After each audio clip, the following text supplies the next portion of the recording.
Hello everyone. It's been a minute. It has been a hot minute.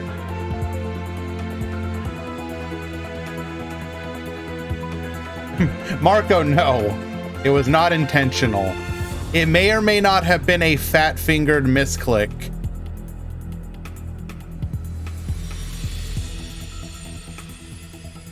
I'm just... Blame this finger right here.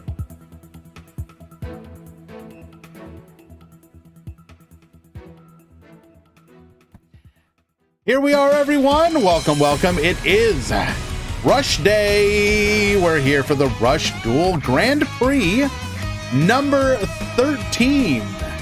We unfortunately were unable to have an event last week, so it has been a minute or two since our last one. But that's all right. We're gonna make up for it with a little bit of well, hopefully hoping that we're gonna see maybe some magicians. We do have the inclusion of the new oh god, why am I drawing a blank on it? The new level 7 spellcaster that we got out of the newest structure deck.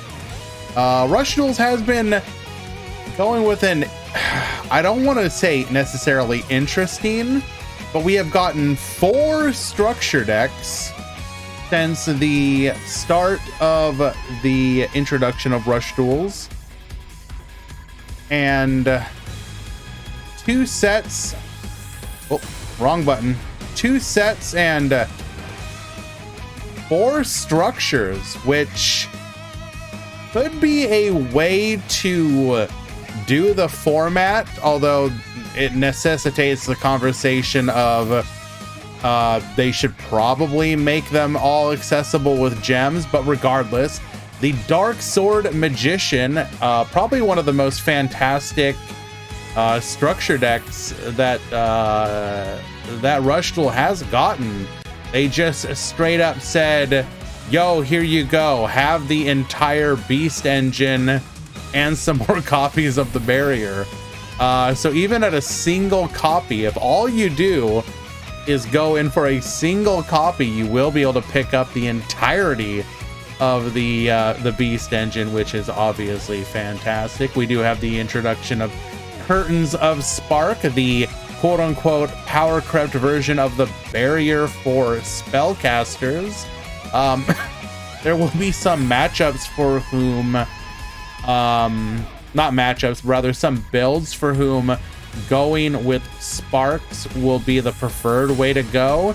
You will miss out on the regeneration of the barrier, but that extra 100 can cause some really interesting breakpoints, such as your Sevens Road Magician now successfully beating a Dragius rather than crashing with the barrier. But aside from that, copies of Dark Magician Girl are always welcome, considering the fact that you can make a relatively free-to-play friendly, if not completely free-to-play, let's say very light dolphin version of the spellcaster deck using the Magician Shuffle skill with the free Dark Magician you get. Having 3 additional copies of a 2500 beater in your deck sounds pretty nice to me. And then the Light Sorcerer of Sanctity, I do expect this to potentially be splashed into a bunch of decks just by itself, because even though its ability to massively reduce an opponent's monster is not really going to be, you won't be able to get more than itself most of the time. The fact that you now have a way to reduce an opponent's monster by 300 without discarding a card, yeah, pretty much it kind of replaces Thunder the Thunder in a lot of decks. So I do expect this to maybe be one of the sleeper cards that ends up getting splashed in a lot of decks, depending on how many people actually pick up this structure times 3. It's not. Yeah. Okay. There we go. Hello, Valk. Yeah, the paywall sucks. Thankfully, it's not that bad. I believe it's like, at least in USD, it's like $5 plus $3, which $8 plus 500 gems isn't the worst, especially if you consider that with the release schedule of Rush, that is spread over, you know, a month or two. Regardless, hello everyone. Who do we have here today? We've got Marco. We've got Yami Kisara and their broken streak. Feels bad, man. Edchov. Serena. Dr. Dinosaurio, unfortunately. Gale Fang. Tomato. Good to see you. Thank you for correcting me. July, good to see you. Jabberwork Hunter, who is most definitely not first. Oracle, Muscovy, Huge, Mungus, Puzzling Valk, Wanted. Hello everyone. Dwan as well. Yeah, unfortunately. What do you want? What do you want? You want me to lie to you? You tell Bear. All right, how are we looking on signups? Last I checked, it was actually okay, and that was nice to see. I have been having a bit of an existential crisis over the signups of people for the event. I'm okay with the events being smaller, I get it, but I want people to have a good time here. We do have decent signups though. Looks like 41, although let's see, 3. How many no decks do we have? 3, 4, 5, 6, 7, 8. So we should have enough for 3 rounds ish. Depends on how many more people submit their deck lists.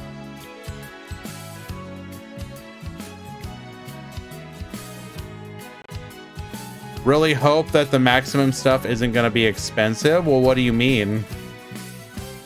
Because realistically speaking,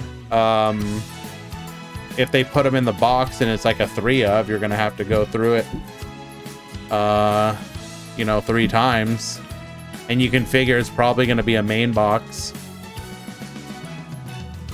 Maximums are 100% going to be URs. Well, the interesting thing is, we still don't know. Are they going to go the route of maximums limited in some fashion? Like, for example, will they be afraid of people just jamming 3 of each maximum in a 30-card deck? Will they release them in a way that soft limits them or something? Like, I am kind of curious. I do wonder, especially as well, if a lot of people don't have ways to deal with maximums. You can imagine, for example, a lot of free-to-play players, like, what are they going to do against maximums? Because if I'm not mistaken, with the vast majority of them being immune to trap destruction, like, once a maximum hits the field, unless you have some very specific outs, you kind of just lose to them. So they're also, with the release of maximums, they're also gonna have to release answers to maximums. Otherwise, the format could, in theory, devolve into a very unga bunga, or not even devolve, because at times it's been like that, but you can envision a scenario where it's just like a return to no thought attacking.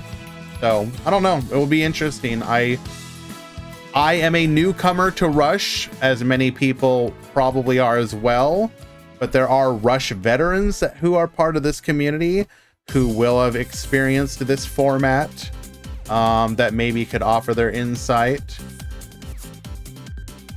Gale Fang suggesting that they will maybe limit 3 the centerpiece, or limited to skills for now. I think limited to skills would be interesting but unfortunate. If they release too many outs, maximums could be bad though. Well, sure, but like imagine, for example, you know, you come into Rush, right? Like you're a new player, maximums are out, but you're like, I want to get into the game very quickly, so I go pick up the newest structure deck. I pick up the Legend of Dark Magic. Can this structure deck put this structure deck out any maximum? Because I don't think so.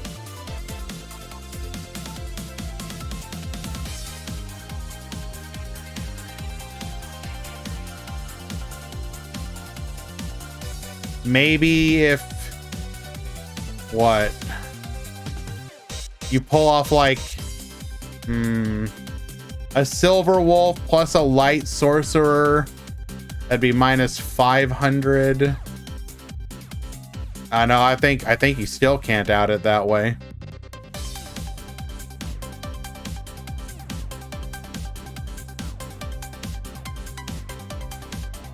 You need Sevens Road. Well, and what's Sevens Road might not even be able to out it, correct? Because like they could have it one trap and they beat the Sevens Road.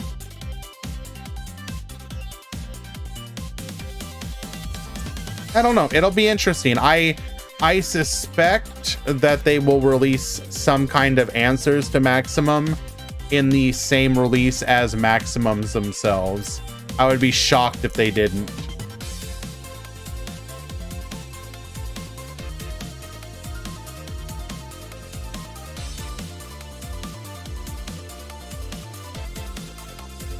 Alrighty, we are coming up on the start of the tournament though. Just another minute or two until it launches. Ooh, Gonchi still doesn't have their deck in. Mainstay Gonchi, who I did see chatting, has not submitted a deck. Ooh, is he gonna make it?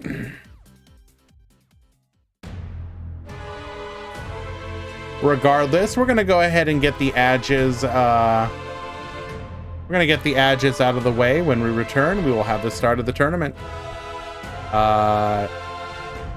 Be right back.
Which settings for the duel room? Normal regulation? Correct.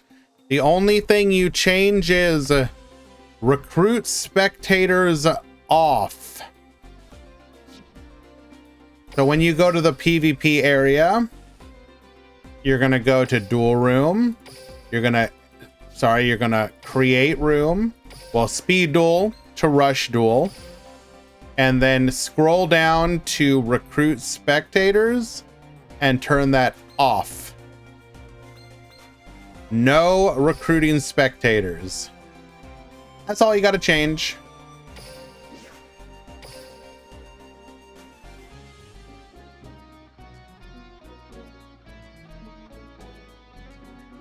Alrighty, we have begun the tournament. Let us find any potential new deckers. Although there is also the possibility of people playing stuff using the new card pops that came as part of the level up rewards. So I do expect to see a resurgence of maybe stuff like Aqua Aggro.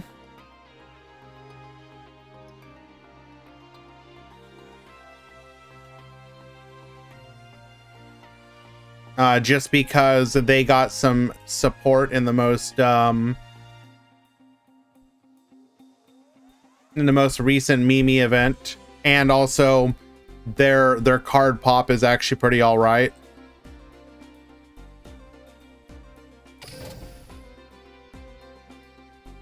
Violent? What do you mean violent?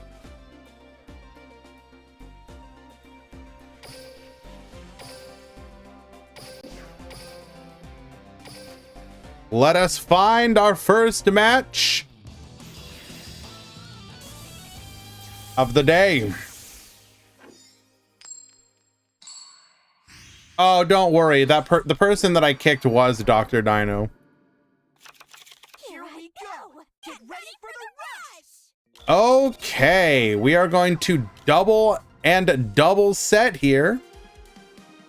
Passing the turn to our opponent. At the top, we got Worker Warrior, new recruit, alongside the Lamoon. This might be the Ace Breaker deck list.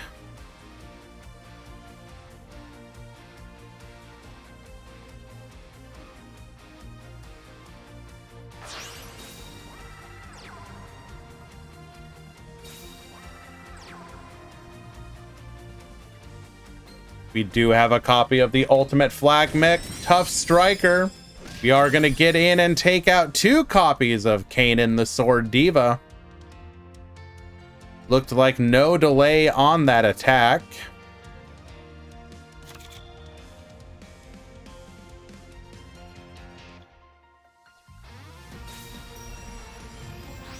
Shield and Sword to reduce the attack of our opponent. Ooh, this will allow our Lamoon to beat over the Ultimate Flag Mech, but that is not a good opener there.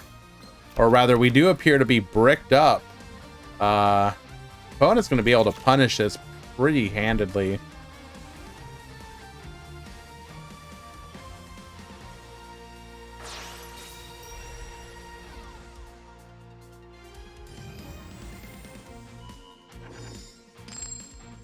Going for a Barrel Dragon here. We will unsuccessfully attempt to pop the Lamoon. Ooh, is not able to capitalize with big damage here. We will get some in.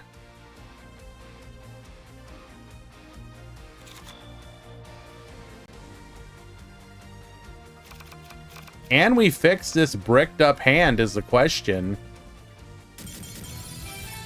Oh, that is unfortunate.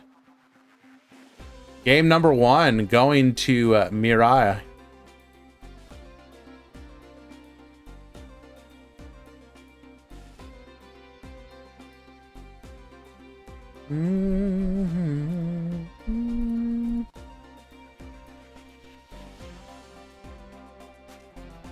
Great. Okay.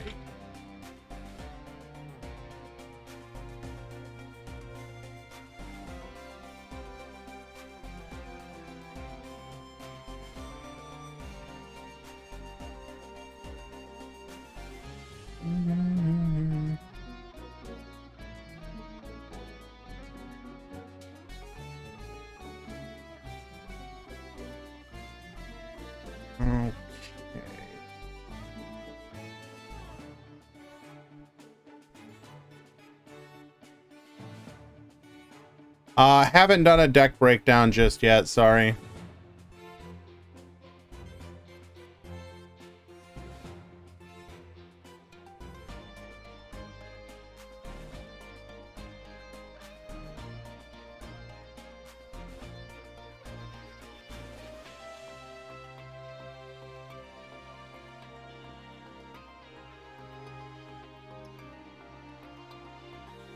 And unfortunately, it looks like they might have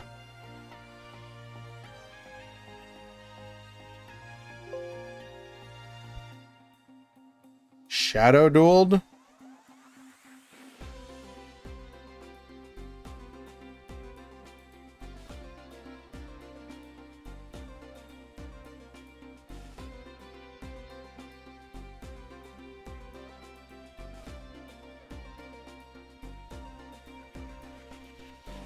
Lovely. Well, we'll go find ourselves another match.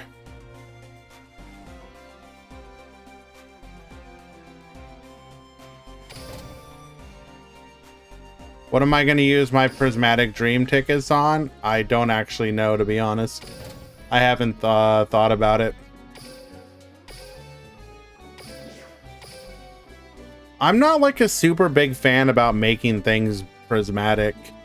To me, I prefer when my prismatic is special, and what I mean by that is, like, if I pull a prismatic and it's just my one random prisma, then it means something. But like specifically, like, I don't, even though I wail on the selection boxes, for example, I don't use the gems to prisma stuff out. I just don't care. All right, we do have the new Dark Sword Magician, able to reduce the Dragius by 600 attack because of our Magic Juggler, getting in for big damage, able to special summon ourselves out because our opponent had a level 7 or higher monster on the field. We are going to reduce the Dark Sword Magician with our Silver Wolf, however. Do we have a tribute monster to take advantage of this? Like, I'll have to see what's available and then maybe pick something random. Like, I like my number. Ooh, we got ourselves a Darkness Crested Hawk. We are going to boost here. So we will win any fight other than one in which we have access to our... Oop. The barrier? No. Curtain of Sparks. We are going to win the battle against Gazelle. So Widespread Ruin would have been the only thing to protect us there. We do still have the... Oh, that is some big reduction. Minus 900. We're going to go ahead and do that twice. That is... Yikes. 300 attack. Darkness Crested Hawk.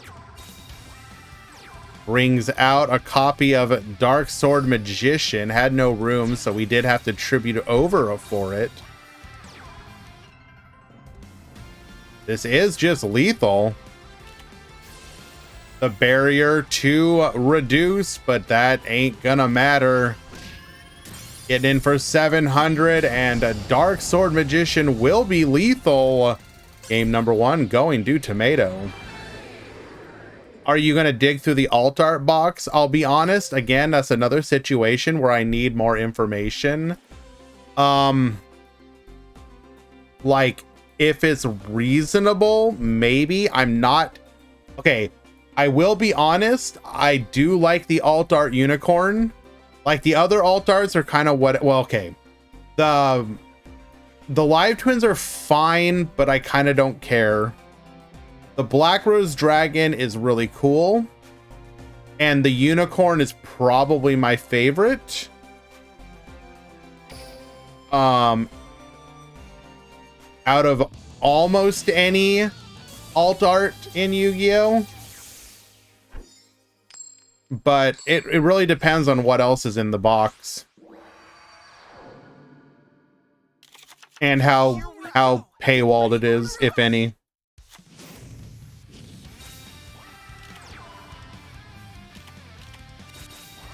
Okay. Fire Golem into a 7's Road Witch, activating our 7's Excel Road. Bring out a copy of Dark Sword Magician, and we will go in here. There is a delay, so we very likely have Widespread.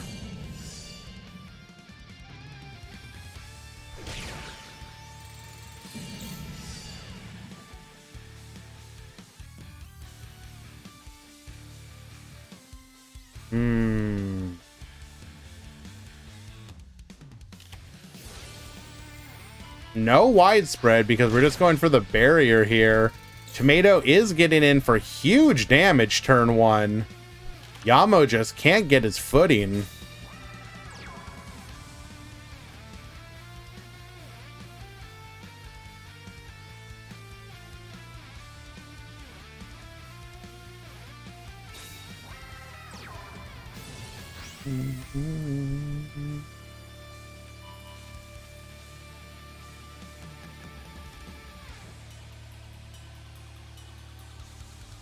It kind of feels a bit lackluster to go for alt art without new animation / splashes for them. I mean, that is one of the unfortunate realities. Like, so when an animation is big in Duel Links, like it's a big deal, it feels really good. But then there's a lot of, because they're almost always, or they are essentially always tied to specifically, why'd we put the Pikachu in attack position? That has to be a mistake, right?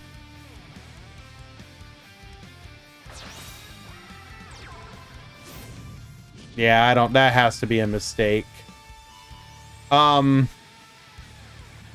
Because every animation is tied specifically to anime boss monster. Yeah, we're gonna get the concession scoop. That's unfortunate. We were dead regardless. We had the ability to go for our 7's Road Magician. I don't know. It's just kind of like, don't get me wrong, like the animations in something like Master Duel aren't that great. So it's like, yes, they have animations, but it's like a wiggle. Whereas the animations in Duel Links tend to be very fully featured. But that does mean that you're not going to get at least like the wiggle from something like a unicorn showing up, which what can you do?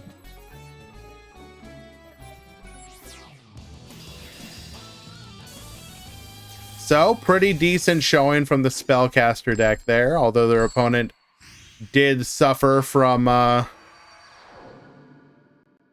some pretty bad draws there.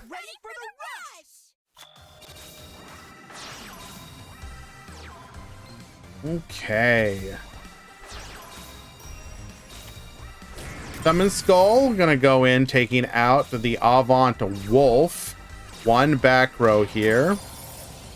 Recital is gonna protect. That was a pretty ballsy attack there. Could have very easily gotten punished by a barrier, but I guess we wanted to get rid of it. Going for the Dion Quito here. Fashion of Faith, drawing us a card.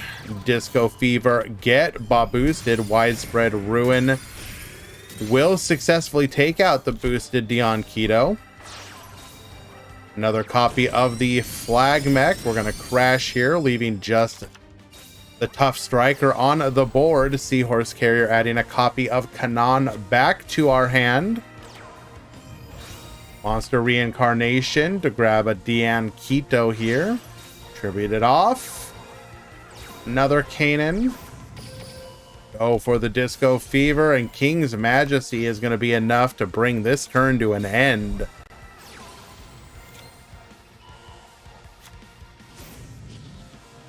Going for the ultimate bond here, grabbing ourselves an Aim Eagle. This is going to be big damage. 3,500 goes in, taking out 2, setting a couple more back row. You can play in pleb view for the... It's not really... It's not the same, though. Come on now.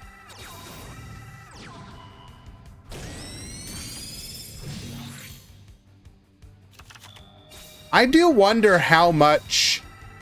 I mean, I assume it has to do with, like, the limitations of, like, phones or whatever. But I wonder how much of the, like, the summon wiggle could be carried over. Oh, was not even able to... Wait, what? We were just attacking in? We were going for the... Oh, we had the boost off of Bastion of Faith. Got it. I wonder how much of the animations could actually come over. Like how much of that work you could reuse.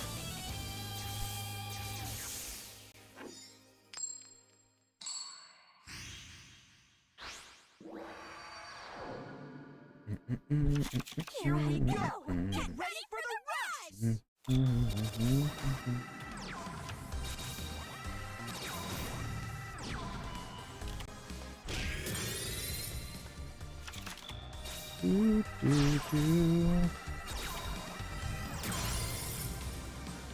All right.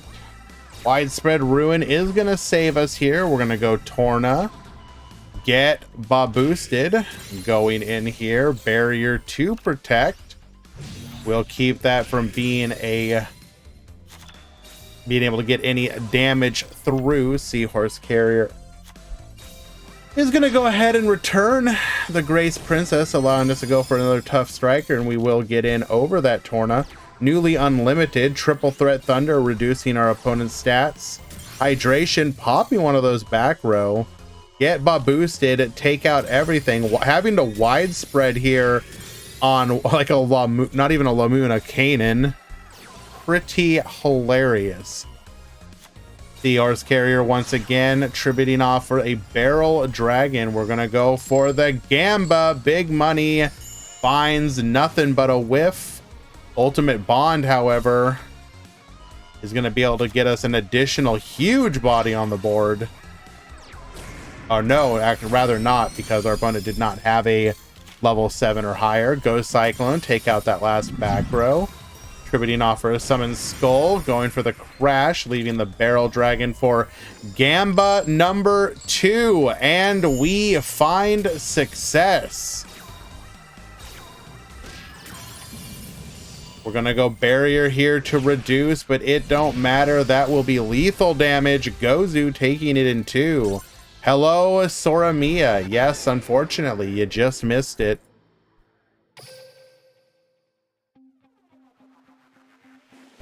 Gran, do you think the optimal Galaxy Eyes list will use Photon Sanctuary? Need to know if I should go for 1 copy before the selection box. I mean, I'll be honest with you, I really don't know. I mean, Photon Sanctuary is obviously a good card because it is a 1 card Photon Link. The question will be, how important is that to the way the deck is going to play? Colby, shut up.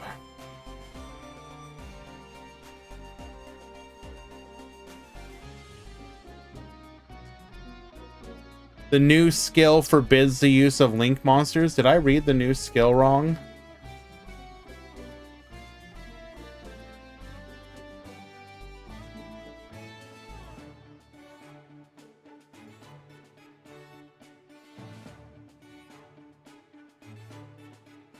You cannot special summon any monsters except Galaxy or Photon monsters with levels.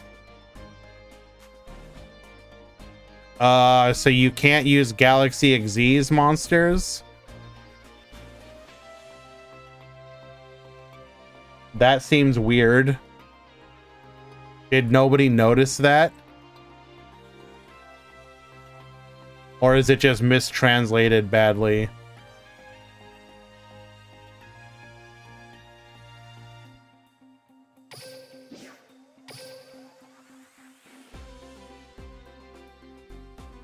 I'll be honest, I'm not actually sure.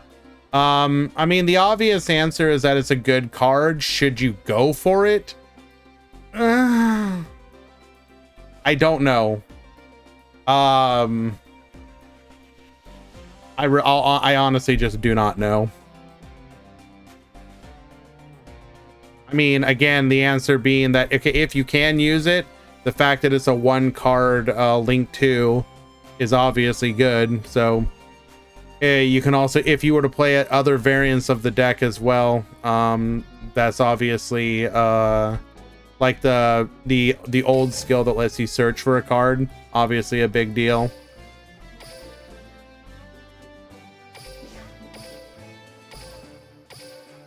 But I have a feeling that the new skill is going to be the way to go. 2, 3, 4, 5, 6, 7.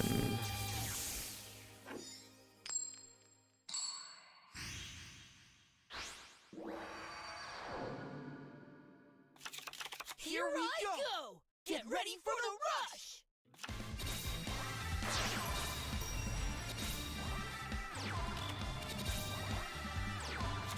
All right, I will be right back, guys. I'm gonna do the breakdown really quick. Hello, Drewy. So bear with me as no commentary for a moment.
Here we go! Get ready for the rush!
Sorry about the delay, guys. I'm classifying Here we go. Get ready for the rush.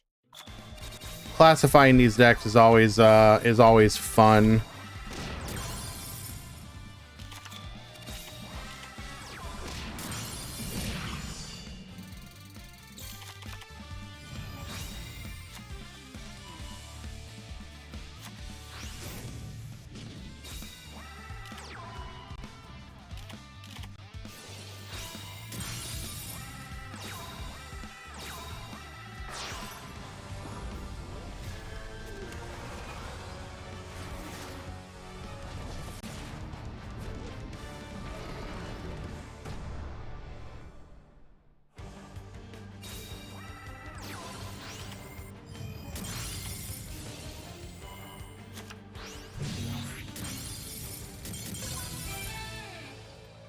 Just about done, though.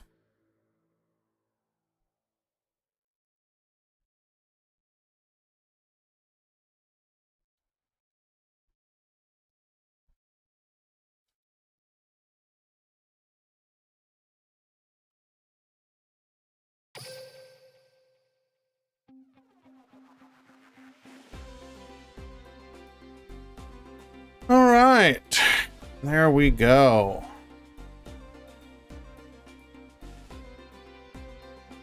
I do believe that is the end of round 1. And Ollie wins game number 3. Well done.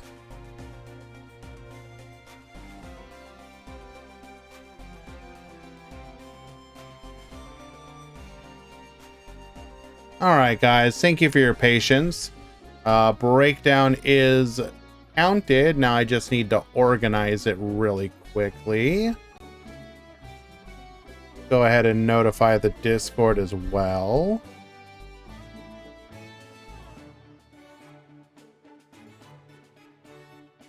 Round 2 has begun.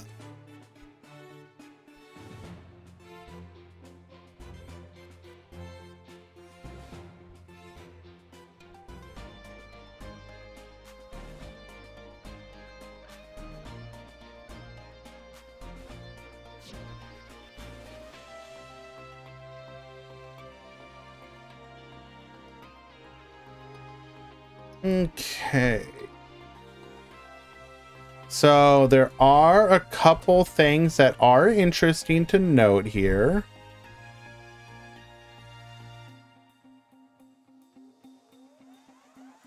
With hindsight, it's pretty easy to understand why it happened.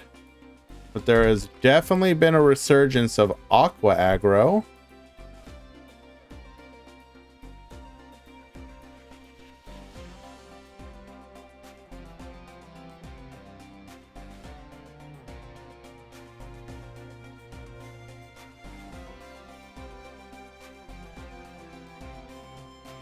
Okay, organize. Let's go ahead and get this put up.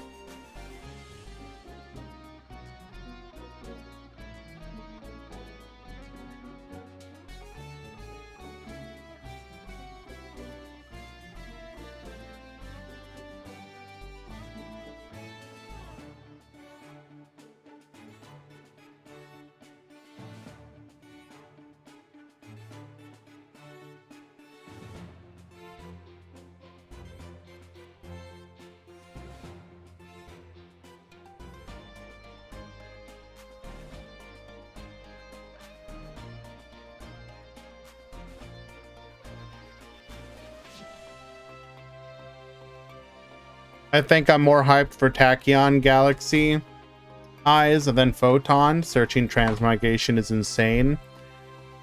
I agree that it's... Excuse me. I do agree, obviously, Transmigration is a good card, but it's also just a single card. I do feel that maybe it might be overshadowed by what else does your board look like? How is the performance of the new structure deck? Well, we saw Tomato very commandingly destroy an aggro player with it, so looks good so far. We talked about it a little bit, but I think the highlight of the structure more than anything is the new level 4 with this attack reduction. Being able to attack reduce by paying life points instead of a card discard is kind of insane, at least in the current metagame. So I think that might be the instant takeaway, is that even if you don't have any other light spellcasters to benefit from the reduction, it's pretty good. In today's tournament, we got 10 aggro, 7 aqua aggro, and if you guys want to know what I mean by that, is that it is capitalizing on the new aqua cards, focusing on like Fashion of Faith, Dion Keto, stuff like the hydration, etc. Spellcasters obviously having a bit of a resurgence as well. Ultimate Bond staying up there, and then down near the bottom we got our Ancient Forces, Royal Rebels, Beast Gear, Dragons, Psychics, and Warriors.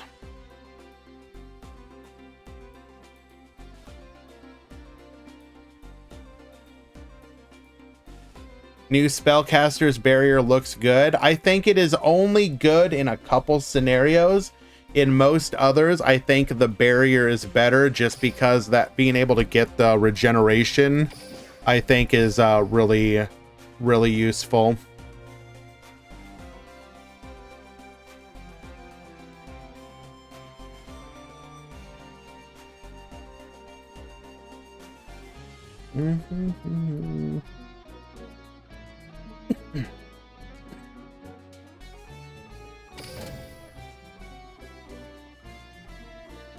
Is not Agua Aggro the Dion Keto skill? There's a couple different skills being used. There's Boogie Master Draw, there's Disco Fever, etc.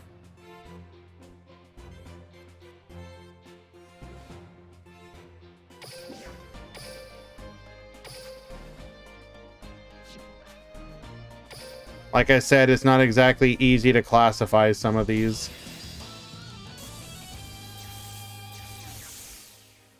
Alrighty.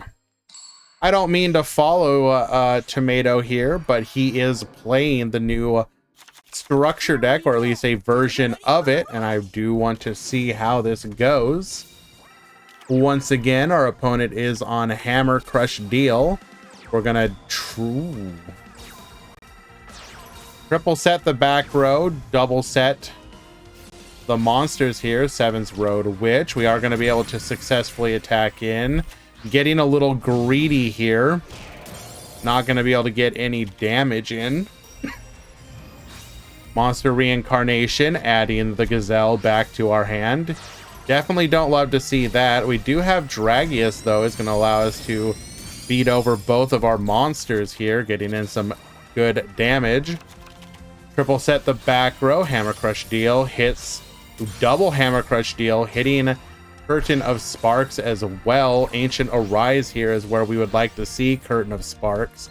Would allow us to... Oh, that is devastating.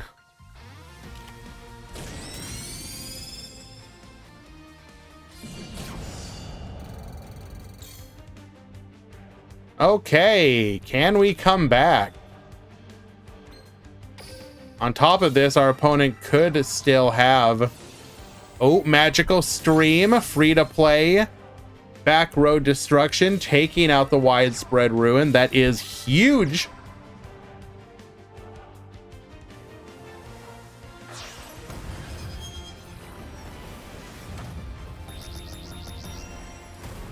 Tributing off for our Seven's Road Magician here.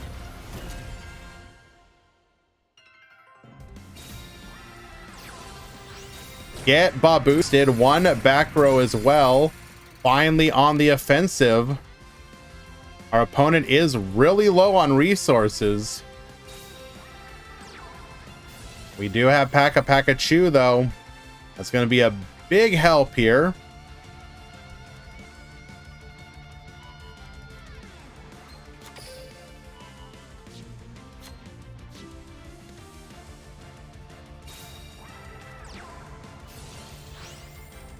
Going for the Silver Wolf reduction.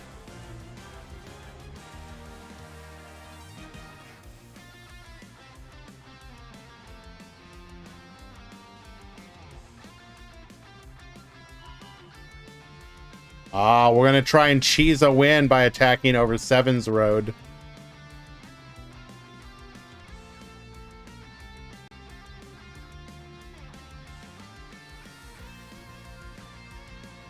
Very devastating early game, but Nico has the opportunity here.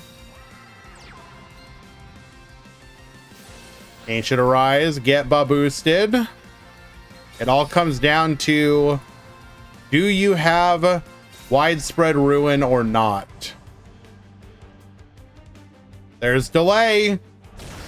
But it mustn't. It was not the widespread. We will fall in game number 1.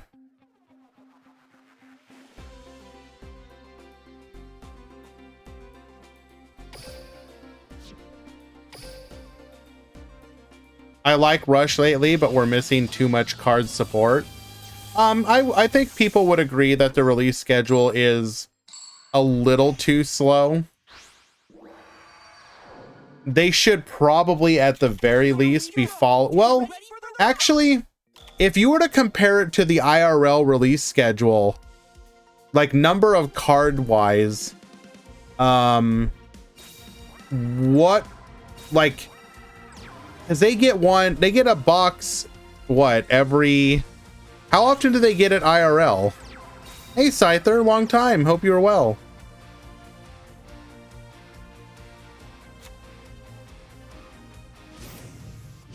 One box every 3 to 4 months? Is it really that slow? It can't be.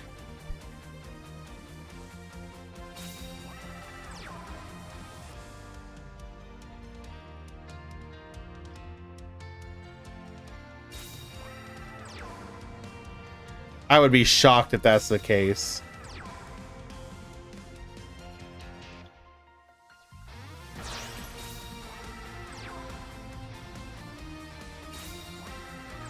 We are not going to go for the Hammer Crush here. Will we regret that? Are we going to have a turn 1 widespread?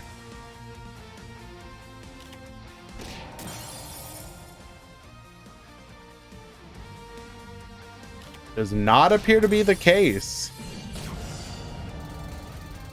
Getting in for 3K immediately.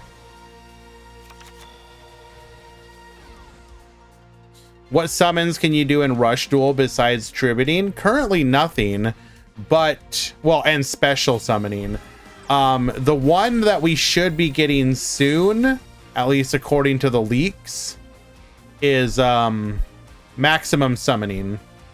You don't know what maximum summoning is. It's like a super boss monster that you can summon out by having 3 cards in your hand, kind of like Exodia.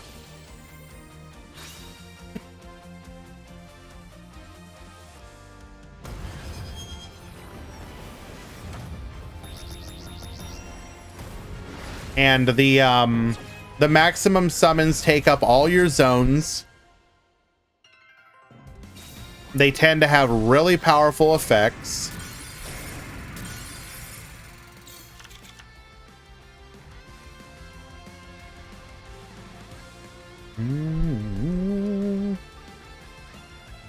So a lot of the strategy in Rush Duel comes to making reads on your opponent's cards and trying to get the most favorable trades. It's a bit of an attrition game, as opposed to the rush down that something like say the TCG would be.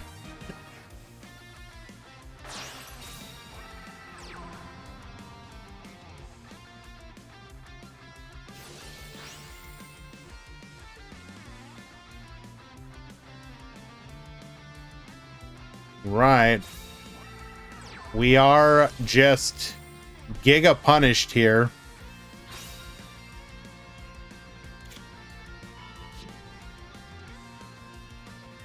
that was not widespread. And that's just lethal damage. Tribute over. Baboos to 3,000. And lethal. If you wanted to get in on rush duels right now, to give it a chance, it's really easy if you are if you're willing to spend a little bit of money, because you could just pick up a couple structure decks and you can play right out of the structure deck basically. Obviously that's not always going to be possible. A lot of people are free to play and we get that.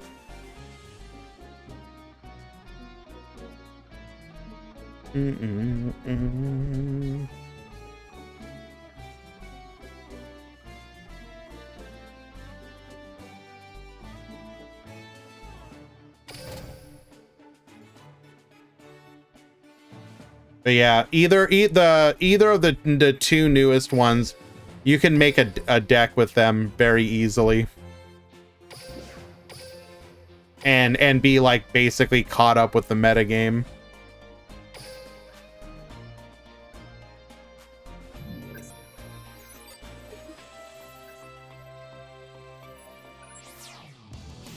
Hello, rookie.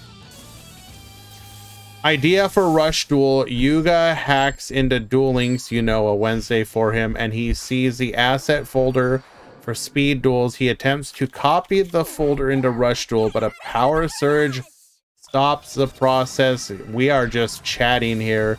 When Yuga opens the copied folder, the gate reveals Yuma has entered Rush Duel, and his cards got changed to Ono batters.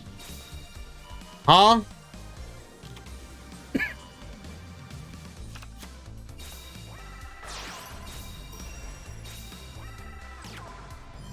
Alrighty. Widespread Ruin, taking out the Red Eyes Black Dragon just to keep that body on the field. We are going to tribute them off for Dion Quito, the Boogie Master.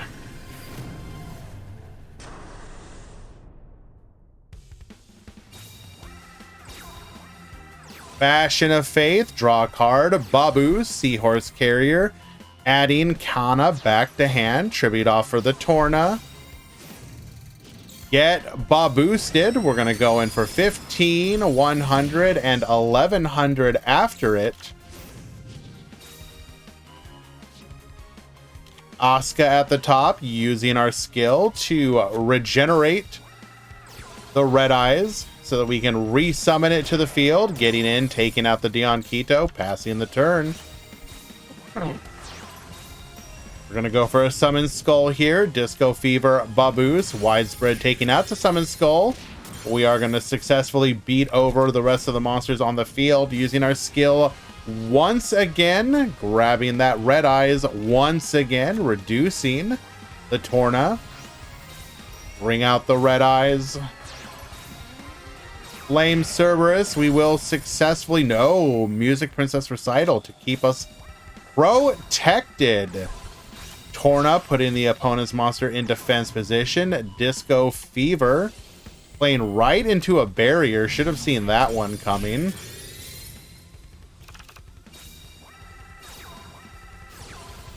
Fire Genie's Breath gonna go ahead and brick up our opponent's hand with that back row.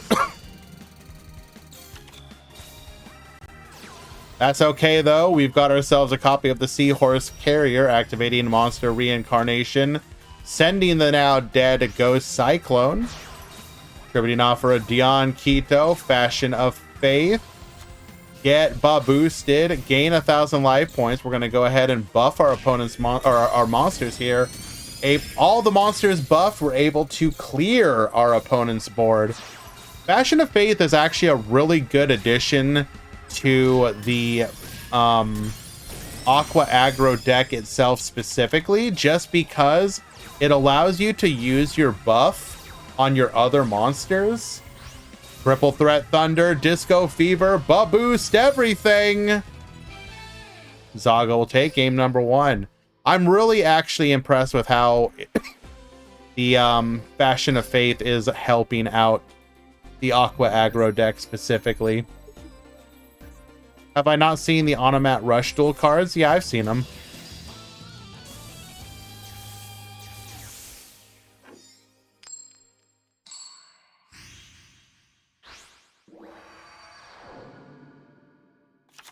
Here I go! Get ready for the rush!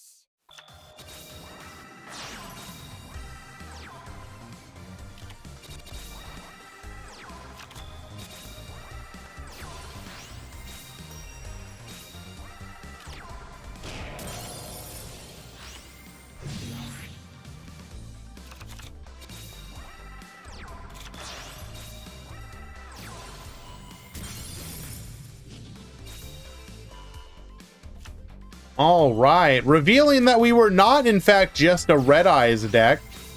We are in fact a Royal Rebel deck. Gonna get in for big damage here. 2700 triple back row. Doesn't the Switch game have all the cards for Rush? No.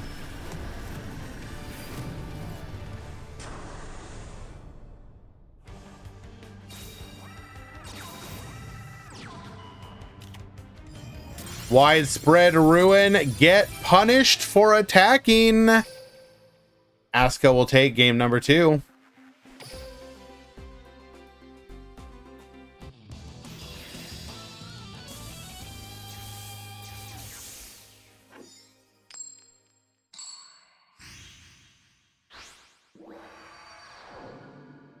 Yeah, the rushed games suffered the same problems that something like Legacy of the Duelist and Link Evolution suffered.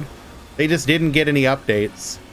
And I mean, you know, not getting updates was fine in the past with something like the Tag Force games, but unfortunately, like, it's just not really. Ooh, shield and sword. Okay. Able to clear 2 boss monsters in a single go. We're just in an era where that's not really acceptable anymore. You know, it was in the past because people were just interested in, like, you know, playing some Yu-Gi-Oh! But now with so many different ways to play Yu-Gi-Oh!, you know, online, a static format like that just isn't acceptable. And we must have bricked real bad because we're just gonna scoop. All right.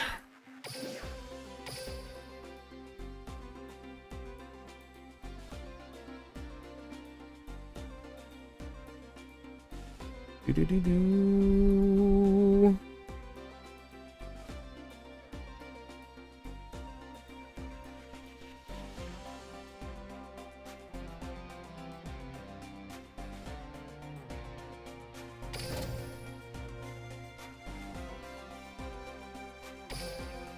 You know, some people would, I think it is fair to argue that the cost of having an updated card game is basically the cost that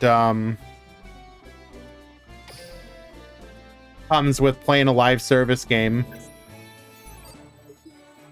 You know, like, you can spend, you know, $40 or whatever and get yourself a game like Link Evolution, but it's never going to get updates. Whereas, you know,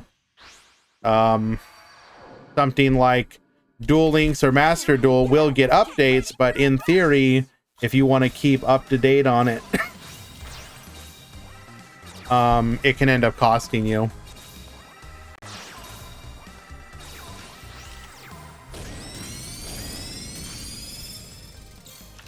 Well, costing somebody. Maybe not you specifically if you stay free to play.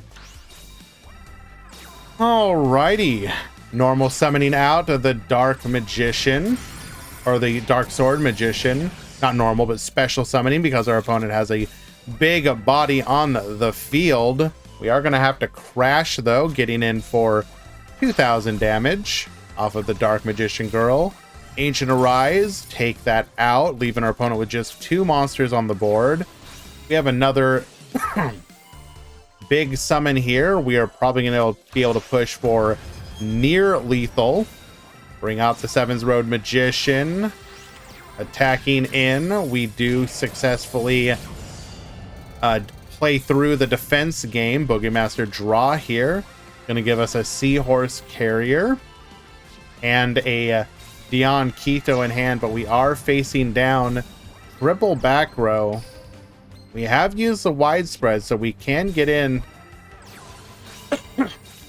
for big damage here. Curtain of Sparks, the barrier to protect. Shining Shaman allow attack directly for 1200. Don't even need to deal with your boss monster. Very nice. Hello, Vanilla. That was game number 1.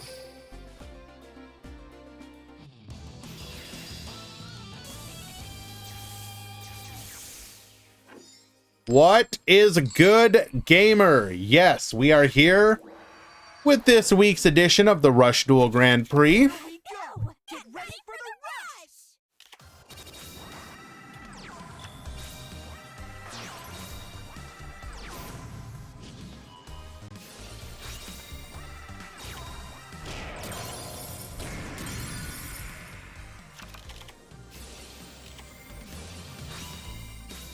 We are actually playing the Shining City Knights.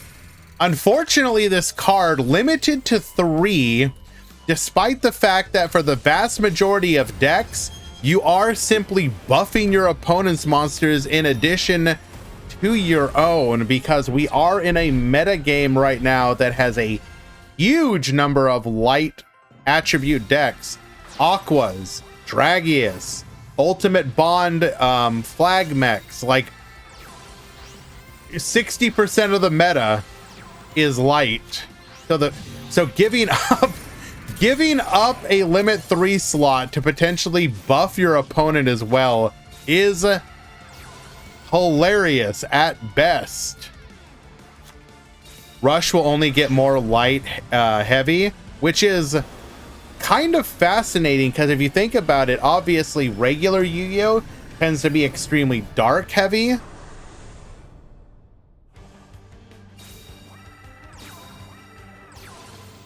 Fashion of Faith, get Bob boosted, get Bob boosted again. Ancient Arise. Take out both of those Seven's Road Magicians. Special summoning out the Dark Sword Magician. Allowing us to attack directly. Does not want to risk facing down a barrier. Phantom Bind, get reducing. Still enough to beat over. This is our last chance. Mystic Dealer, get drawn. Recovery Force here. Send 3 back to the deck. It may also boost the opponent's monsters, but it is very funny. It is, but it's also, it makes me question why it's limit 3. I don't think that card should be limit 3. They were worried about Dragius getting buffed, but okay. Because, yes, obviously that's why, but I'm not sure I agree with that reasoning. That is a 1/1.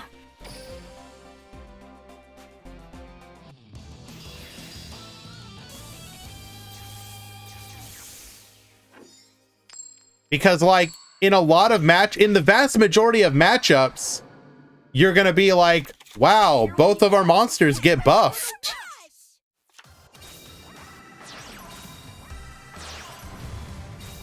That is a very expensive Dion Keto.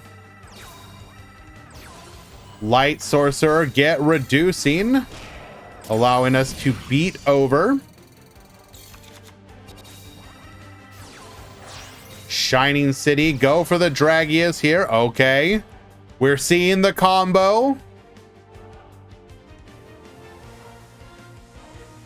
Well, I mean, I want to play the funny light deck.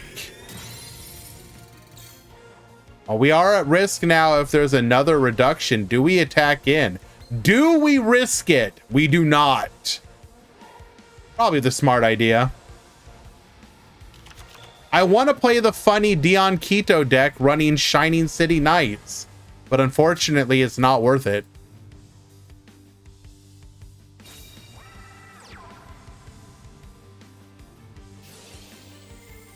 At least in my opinion.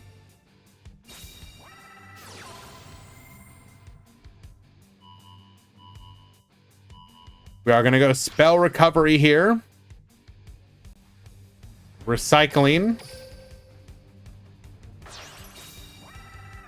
Tributes off for the Sevens Road, which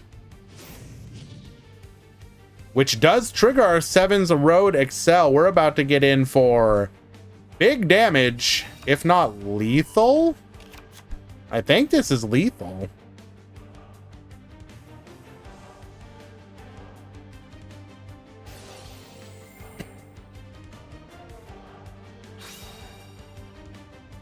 Dragius is an anime ace. There is no choice but to release it. Right. What I believe what Giran was referring to is the dilemma that was also posed by something like pre-errata Firewall Dragon.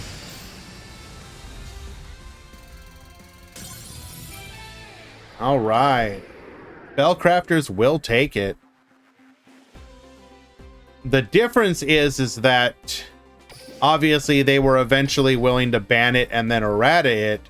But how do you, like, let's say okay, first of all, I think the argument would be that Dragius eventually gets crept out ish,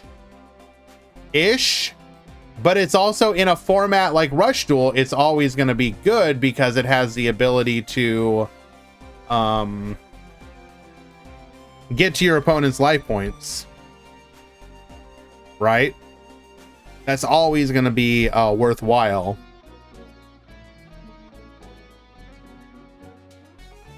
Like, should Dragius have said something along the lines of it can't attack directly? Or it can't attack directly on the second attack? I don't even know if that necessarily fixes the problem, though, that people have with it.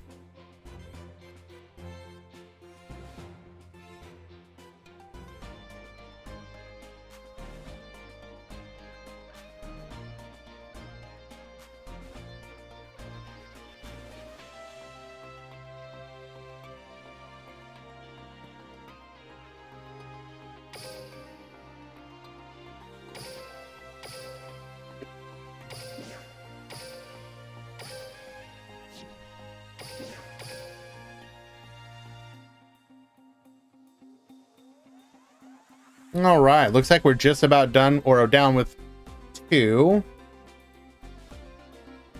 Attacking directly is Dragius's thing. The other Geas dragons all attack twice. Well, obviously, if they made it so that the other dragons can't attack directly, that means that they obviously realized it was an issue, right? So why not, or in theory, errata it? Room leak for a match that's over. Hog.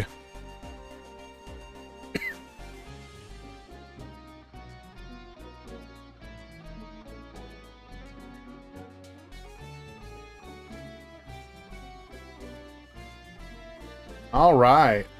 I know it's kind of a dead horse argument, but it is interesting just to see the fact that so many weird cards have to get hit on the ban list just to account for Dragius. Like, I'm sorry. Why is Shining City Knights limit 3? It should not be. Like, come on. I'm sorry. It just should not. It should not. There is no world. There is no world in which that card should be limit 3.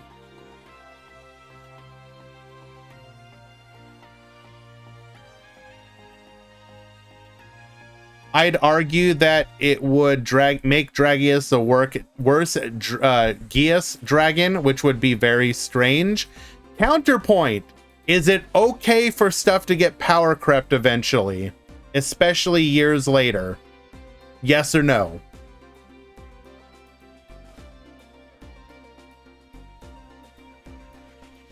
Well, like, right, Tomato, is a mountain, does that mean that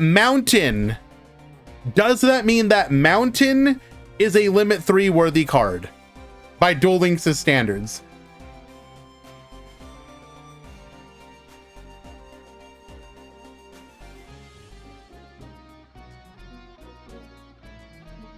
Is every field spell just going to go to 3?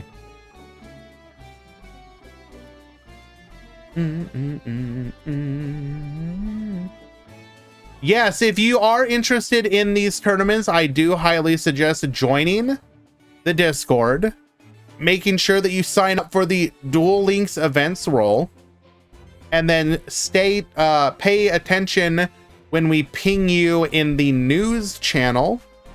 Typically, tournament announcements go up on Tuesdays of every week. And that will let you know what the tournament schedule of the week is going to be. Typically, it remains the same.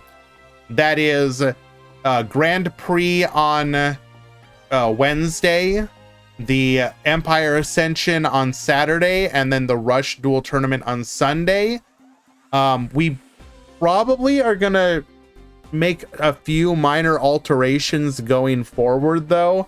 I am thinking of moving Rush Duel tournaments to, instead of every week, do once every 2 weeks. Just because of the fact that the meta changes so slowly. And tournament signups can be a little low. But I'm still thinking about that.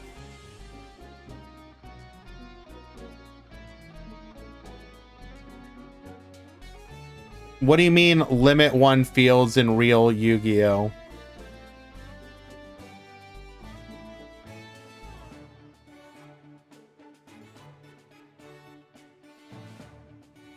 So do you think Tearlament and Cash Field spells should be unlimited in Master Duel? I mean, aren't both of those field spells unlimited in TCG and they're fine? Like, Cash Tira and Tearlament still does okay in the TCG, but I would argue it's not because of the field spells. I mean, they help, obviously, but TCG is not real. I mean, okay. I think something like a field spell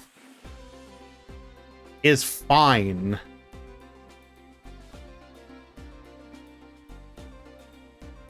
You know what I'm saying? Like, I don't know. I don't know what I'm saying there.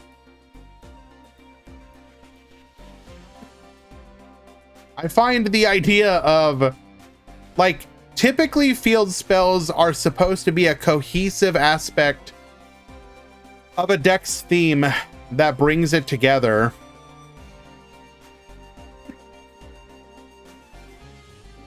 And to basically take field spells and say we don't want you to use them,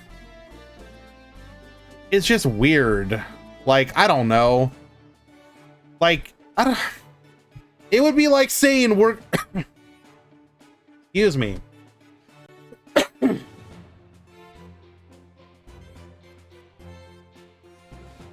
I don't know. I think you should just be more careful about your field spells and make sure they're not broken, or ban a round of the field spells. Basically, a field spell should either be at 3 or 0, in my opinion. I don't understand putting them to 1.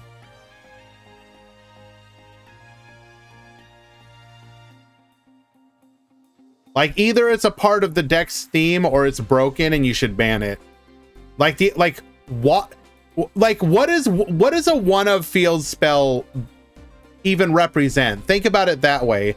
So you're basically saying that, like, and it's because a lot of times these field spells can be unsearchable without something like terraforming. So they're like, we're okay with you, like, every once in a while, like, high rolling into your field spell and absolutely, like, decimating your opponent, I guess, is what the idea. It represents less consistency. Well, then stop designing field spells that give you a monster on summon. Like, I don't know, like, or like, okay, actually, let me roll that back.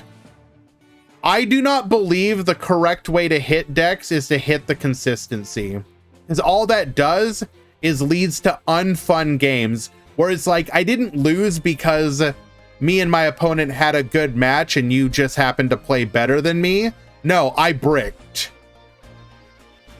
Cool. I understand that the OCG likes it, but I think it's a terrible philosophy.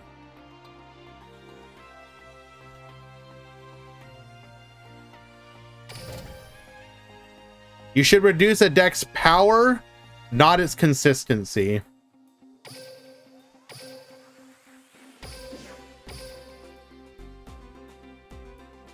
Well, because, like, think about it. What in dueling specifically with a 20 card deck and some of these skills, what do?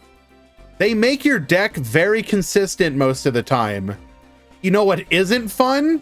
When you play against a high rolly deck, like, for example, at the height of, what's a good example? At the height of Medolce, where it was like, well, did my opponent high roll into Cosmic Cyclone, MST, you know, Galaxy Cyclone and a starter? Well, guess I die. Here we go.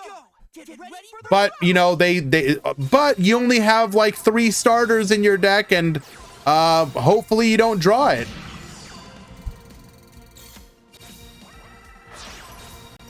Going for the Barrel Dragon here. We're gonna Gamba, and we hella don't make it. Gozu appears to have been very bricked up here. We're gonna reduce the Barrel Dragon, send the Dark Magician to the graveyard, bring out Dark Magician Girl. Recovery Force, get recycling. The barrier to reduce. Our Barrel Dragon will remain on the field for another chance to Gamba. Barrel Dragon just has, like, I don't know, a rule against succeeding. It doesn't like to do it. Widespread Ruin, get poppin', going in for 2,500.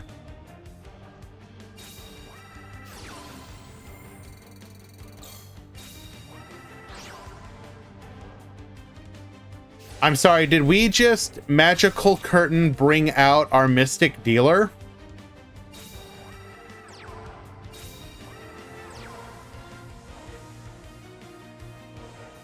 I guess we just wanted to get it out of our hand, but why?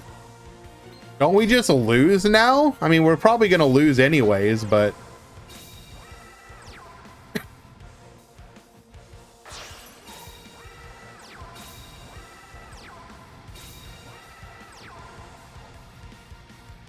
This should just be lethal. We've already used our widespread.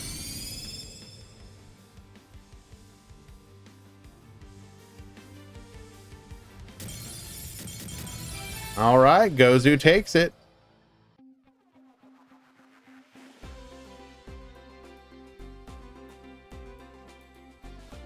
Died if it was an attack.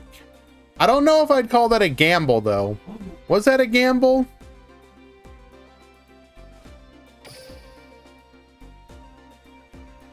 I'm good, Colby. Thank you, though.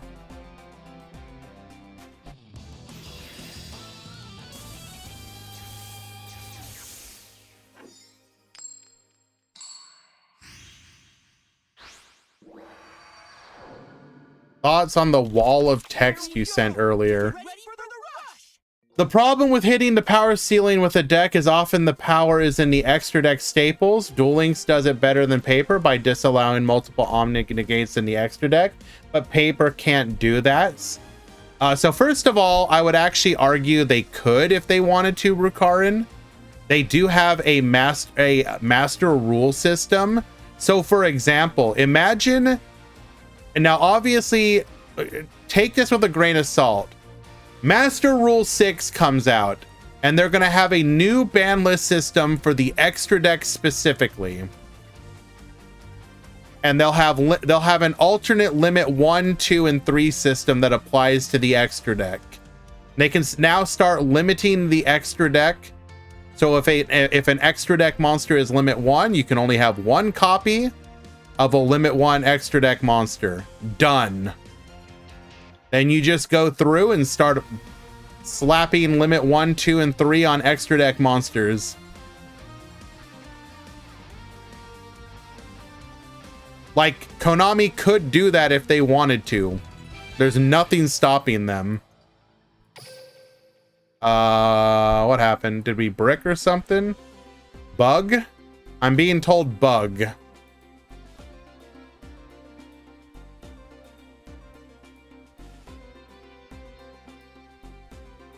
Send screenshot to me.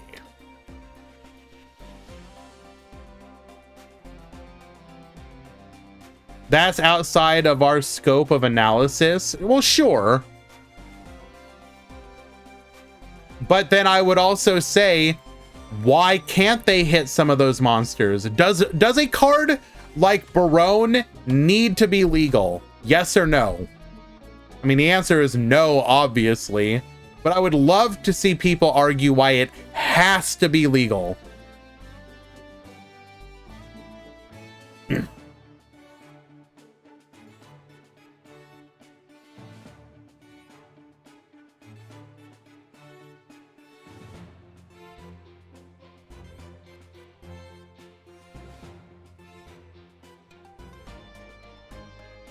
Oh, okay. No, I think Iserius just DC'd and is calling it a bug, though. Let me investigate.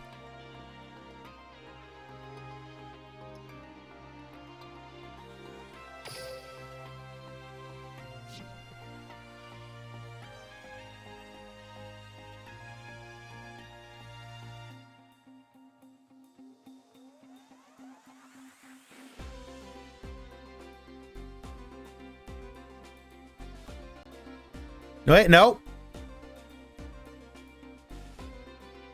Nope. They submitted proof of spectator glitch in help channel.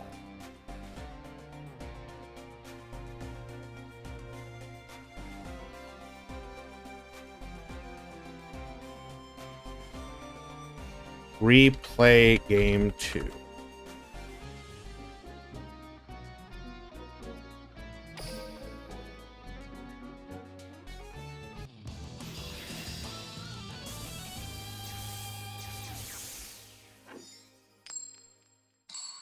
Some people will say because of the investment. Well, by that logic, you can't ever hit any cards ever. That's a dumb argument. Or not, sorry, it's not a dumb argument. I disagree with that argument. At the end of the day, one of the things you have to accept playing a card game is they will eventually take away your stuff. For example, when I was getting back into physical Yu-Gi-Oh, do you know when I got in? I got in like 1 month.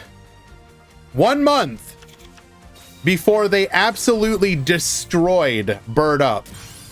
So Recital going to 1, you know, banning of Simorg, etc. I purchased Tri-Brigade Lyrilisk only for it to basically immediately be gutted to unplayability. Just me, I guess. That literally stopped me from playing Paper Yu-Gi-Oh! For like a good couple months because I was like, I literally just dropped like $200 to build this deck. And now I can't play it. Sometimes but at the same time, I've played card games for so long in my life that I accept that that's going to happen. Well, you know what? That's what you get.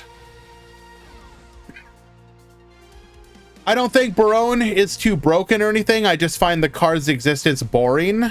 Oh, they're going to make a level 10 Synchro. I wonder which one they're going to pick. I mean, yeah, that too. Like, the existence of certain... It's like, you know, oh, I need to end on a generic Link 2 because I have two monsters left over. I wonder if it's gonna be, you know, an IP Masquerena. Oh my god, it's IP Masquerena. Who could have imagined that? And obviously that will then become SP Little Knight in the future when we get that. But point being, I do think there is a world for some generic extra deck monsters, but I really do wish they would be a little more like, I guess my argument is if you are tasked with designing new, let's take Master Duel for example right now. You are tasked with designing a new, you know, not even Master Duel, but the TCG, OCG, the physical card game. You're the designer that's told, make new super heavy samurai monsters, and including extra deck monsters. And you spend all this time, effort, and design space to come up with new super heavy samurai extra deck monsters. And what happens? Ain't nobody gonna play a single damn one of those things, because they're just gonna make generic extra deck monsters instead.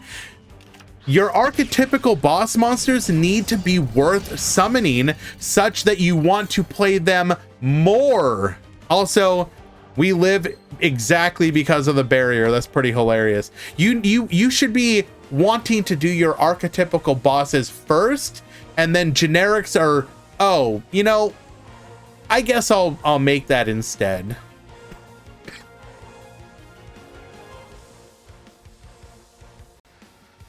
Like anything that's generic, in my opinion, should have like an extra cost. Like that makes it, okay, if you want that generic Barone negate, fine, but it should be like, imagine if Barone had been like on a 2000 attack body and the negate required you to like discard a card from your hand and it only negated and didn't destroy or something. I don't know. Like maybe that's still good enough to play, but like, you know, there's a world where you can design generic cards to be less good. Yeah, I mean, yes, it's kind of like Makaba, sure, whatever.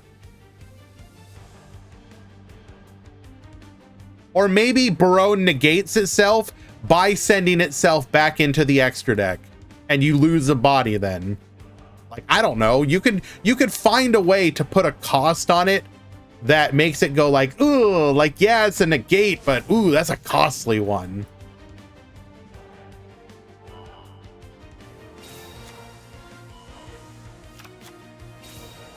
Barone would still see play, probably. But imagine if it makes it harder to just OTK on the crackback. I would be fine with that as well. I'm not saying that's the way to do it. I'm just saying that that would be a way to do it. And or basically think about design spaces where you don't make them just strictly better than everything else. How did we get on this? Oh, we were talking about how you address the extra deck with power versus consistency. Thoughts on the newest Rush structure deck? The structure deck by itself is a fantastic way for free-to-play players to get the entire Beast engine for free, 500 gems. So I'm obviously very happy about it. My only recommendation to Konami would be continue to do stuff like this, and also think about ways that you could let players get more copies of them without money. I understand your goal is to make money, but your number one goal right now, especially with speed duel players carrying the vast majority of your profits, like, I would almost say, don't try and make money off of Rush Duel. Like, yes, try and make some money, but don't be afraid to let speed duel players front the cost so that Rush Duel has a chance to thrive.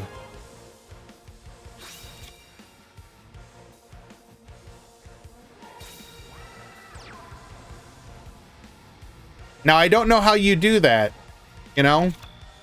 I don't know. Like, would speed duel players then get mad if they found out that, like, Rush Duel players can buy structure decks with just gems? Probably, but who cares at this point? Like, speed duel doesn't get a structure decks as often anymore, so just make the structure decks all accessible with just gems.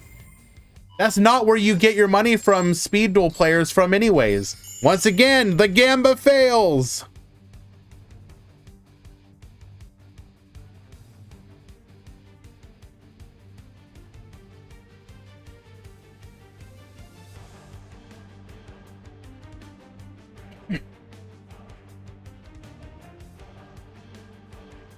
I would argue that a lot of Rush Duel structures are basically EXs in disguise, though.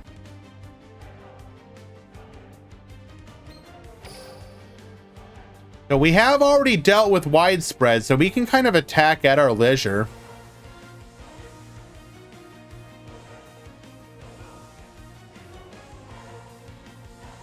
What does an EX structure deck even mean? Well, back when it really meant something, an EX was like, you're gonna get like multiple ultra rares. And there would be and multiple SR, like it was a bigger influx of new cards.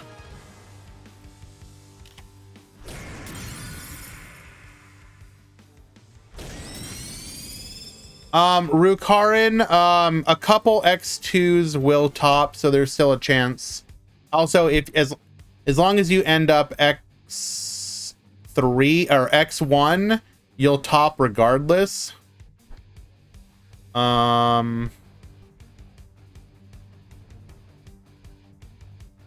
where are you at?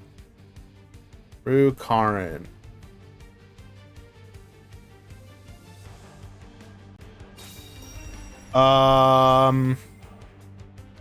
There is a chance you top.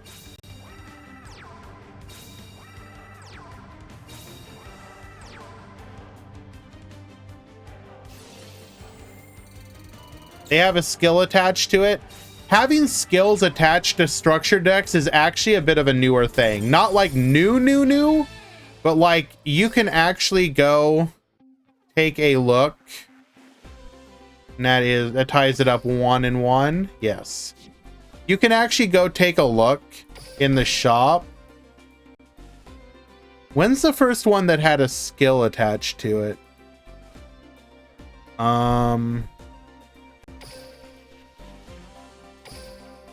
So skill.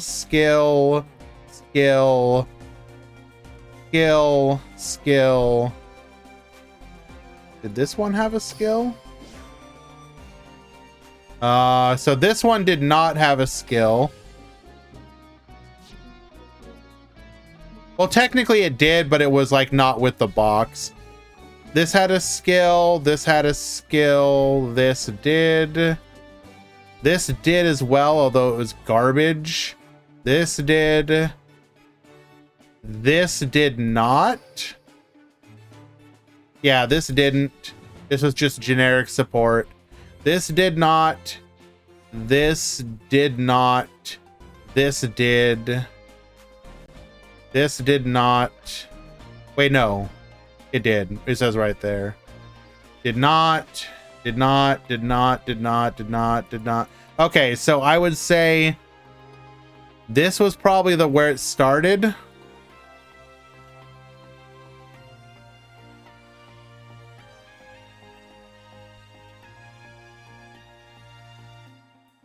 Yeah, because like here's compatible with sleight of hand. Nah, dog. Compatible with Master of Destiny. What are you talking about?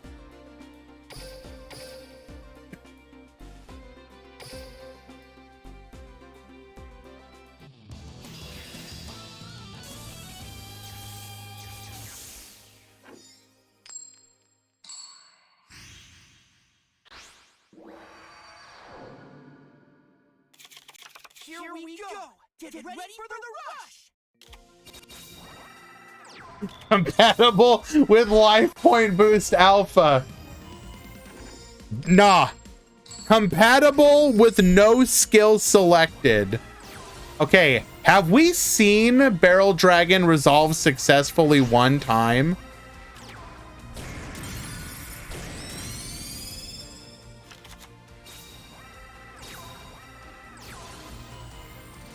Get reducing.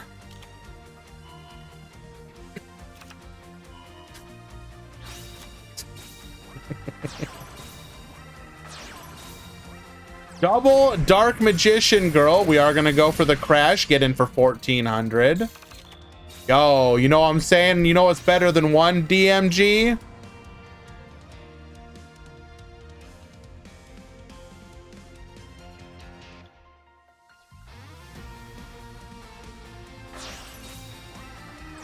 Why was Barrel Dragon a bundle card? It's probably how they're gonna approach all legend cards. Did not want to risk going after the Dark Magician Girl as a single successful... Oh! Magical Stream taking out the barrier.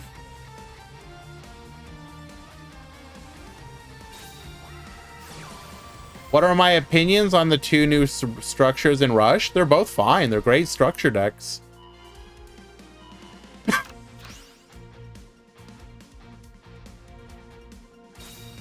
Obviously, the problem with structure decks is that it forces it.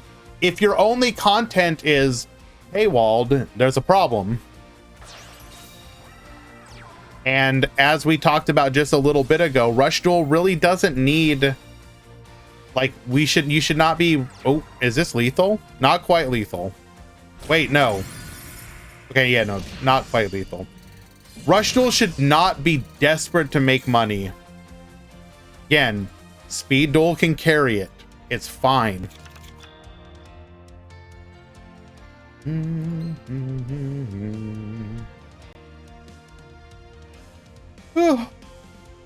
Can we come back here?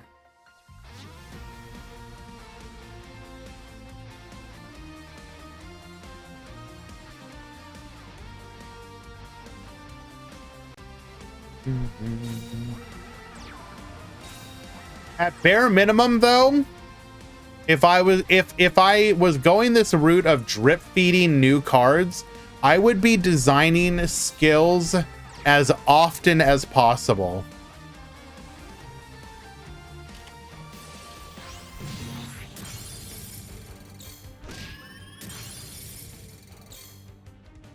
All right, looks like we're just gonna lose here, unfortunately.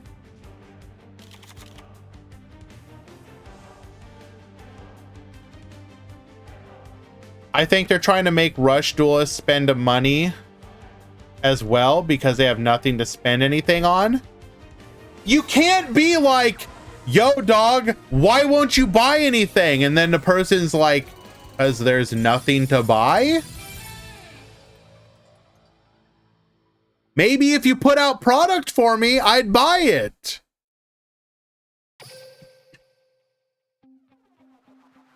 Alrighty. Isirius takes it.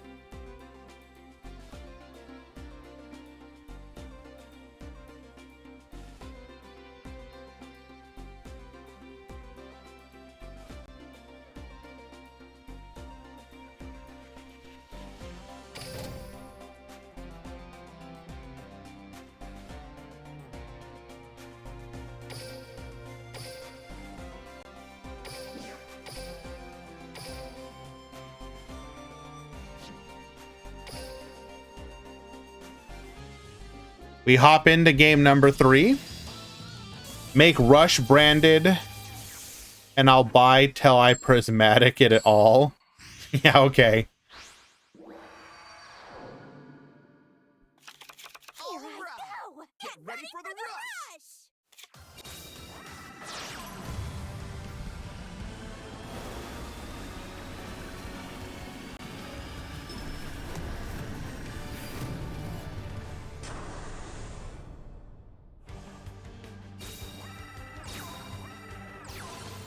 Fashion of Faith going for the draw here. Gain 1,000 life. Pass the turn. We're going to go ahead and grab ourselves a copy of the Red Eyes Black Dragon. Get reduced and nothing to protect our Boogie Queen here. We will successfully clear 2 of the monsters off of the board. 1 back row. Going for Dion Keto once again. Attacking in and doing so successfully. Yami Ruler, the Dark Delayer, activating our effect, and we will pass the turn. Ooh, Shining City Knights, allowing us to successfully attack over, but we don't attack. Worried about, clearly worried about widespread ruin here. There is the widespread. Gonna go ahead and pass the turn now. Tributing off for a Kimmy Ruler, activating our skill to grab Red Eyes Black Dragon back, get reducing. We're now going to be able to clear the board here. We have so much life, though. That said, Hunter is extremely low on cards left in the deck.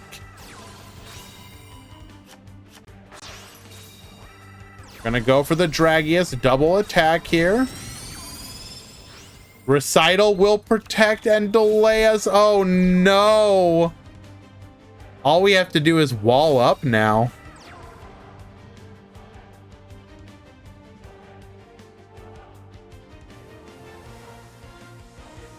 Nine hours until Mizar is unlocked. Hello. Yeah. Until he's unlocked, but you can't do anything with him yet because you don't have the cards.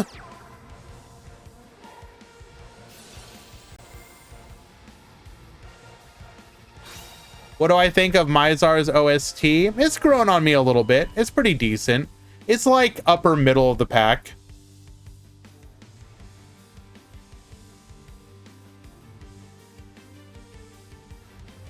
I can play my... Okay, yes, you can play your archive skill decks on him. This is true. I'm sorry.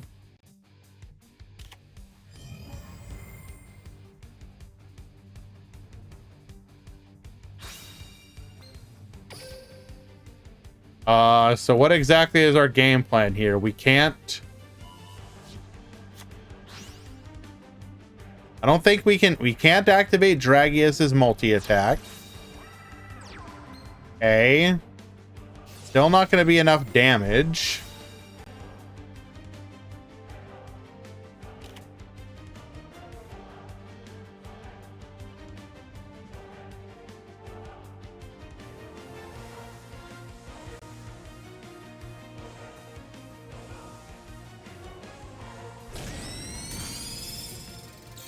Can we somehow get in 3,700 more damage?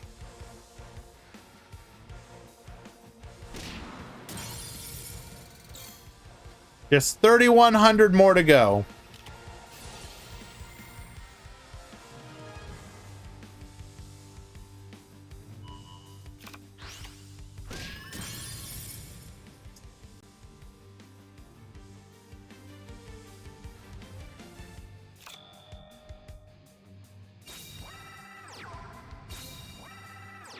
Could have just passed a turn, but nah. Let's go ahead and play it out. Let's really rub it in.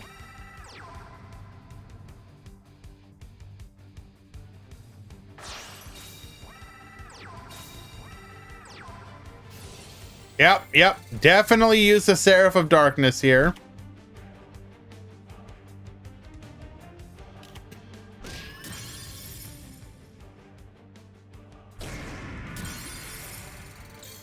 All right, pass back to you.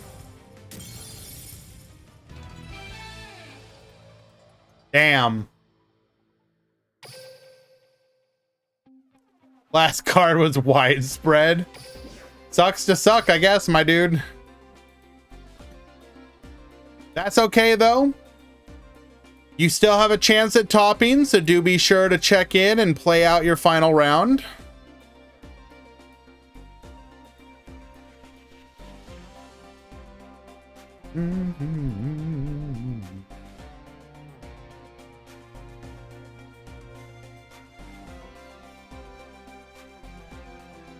Round 4 has begun. Final round. Some X2 will.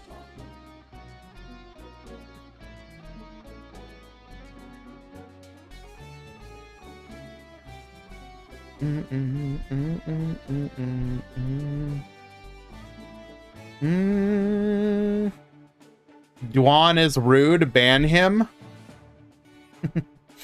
Nah, I think I'm okay with it.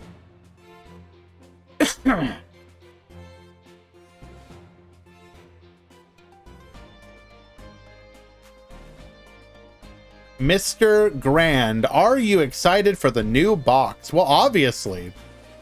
Any new content is fun content. But specifically, I will say that I am looking forward to it in particular because one of my favorite decks of all time was Shiranui. And with the new Shiranui skill, I'm very much looking forward to that.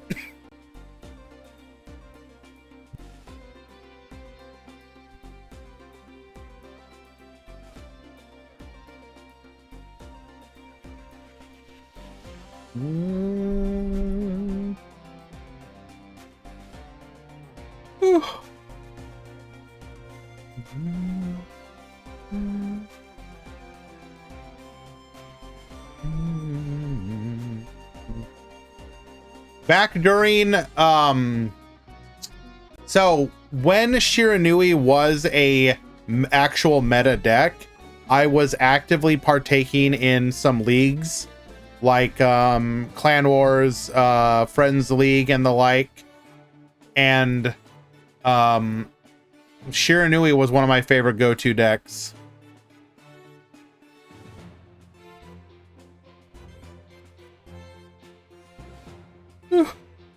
I love the idea of giving a deck like Shiranui a couple like some combo plays. Basically, like the reason excuse me. The reason some decks just can't succeed in the OCG, TCG, or Master Duel is because they just don't have the ability to put up a board, right? So obviously, like Shiranui in particular exists in this really weird space where it's not a control deck per se because it doesn't have the access to some really tons of powerful back row that something like, say, Labyrinth or Eldritch would run, but neither does it have the ability to combo, right? Like a Shiranui combo turn is like summon Squire, special, or sorry, activate the quick play spell if you're going second to summon out a body that doesn't trigger the normal summon effect. So you'd usually go for, like, I don't know, a solitaire, I guess. And then on top of that, all the effects to let you do your graveyard synchro summons are like, you can't do it the turn that it goes to the graveyard. So you're just like, so I'm supposed to make like Samurai Saga pass? Like, what or Squire Saga pass? Like, what am I supposed to do?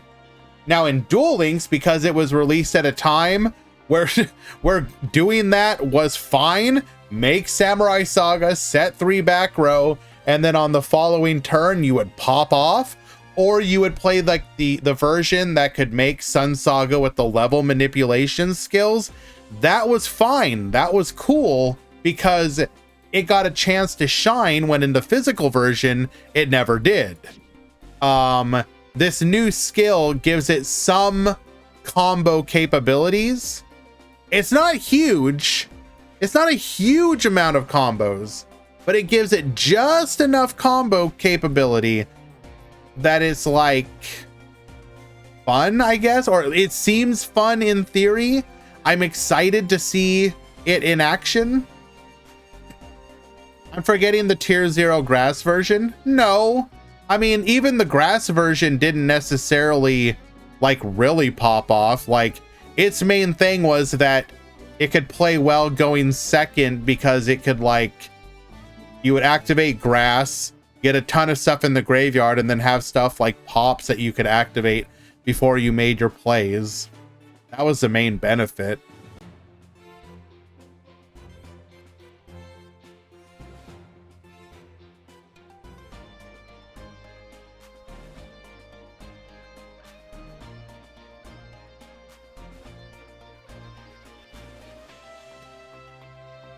All right, we continue to stock tomato.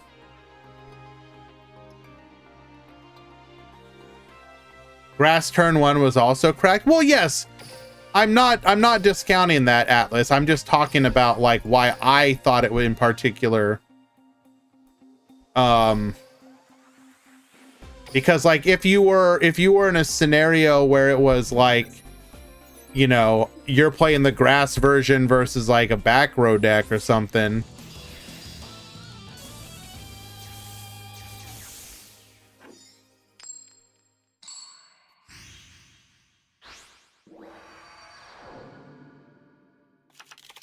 Here we go. Get ready for the rush.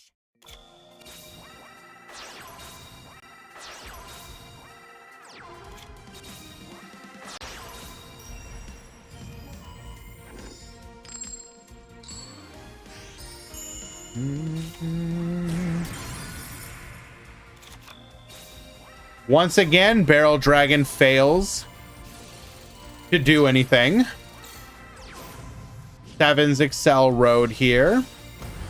Bring out the Sevens Road Magician. Get Bob boosted. Going in for 14, 33, 12. That is big damage.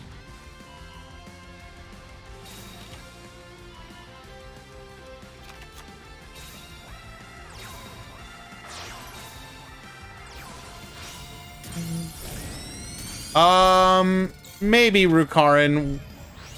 Because of the number of people in the tournament, a fair number of X2s might top. We'll see.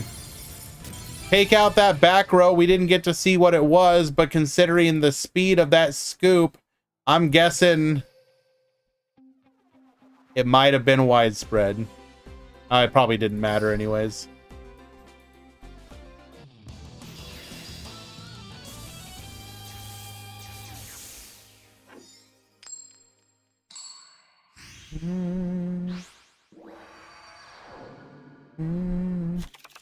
Here we go.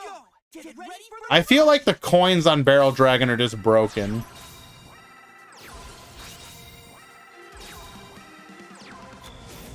All right, Ultimate Bond. We're gonna get to take advantage of the fact that our opponent put a level 7 on the board. Bring out the Tough Striker. Magical Stream, hit that back row. It is a barrier. We're gonna reduce our opponent. Tribute, Jesus. Getting in for big damage. Access to Magical Stream in this deck. Consistent back row removal. On top of this, Spellcasters might be in a good spot.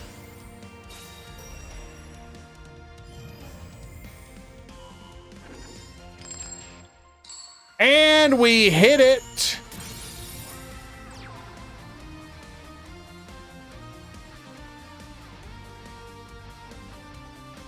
Do you think Barrel Dragon is worth running anyways because it has the highest attack?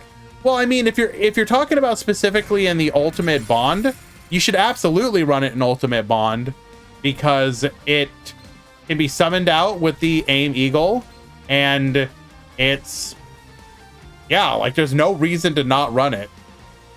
The reason some people haven't necessarily grabbed it is because they want to save their bundle packs for the next box.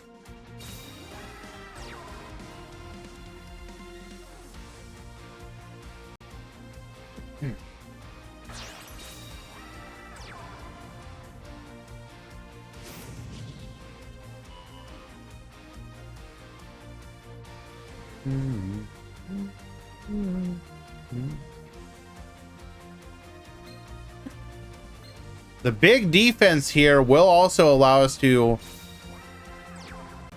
successfully defend against discarding a Sevens Road Magician. Really? What? But a single, why would we do that? A single barrier stops us. Oh wait, no, what am I talking about? We have a Dark Sword Magician. I somehow didn't notice the Dark Sword Magician. King's Majesty does, however. All right. We are 1,100 over that. One more tribute monster and we just outright win here. Or we also have Ultimate Bond and that's just game. It is not last Gambaggio, please. We will get the concession scoop. Gozu takes game 2.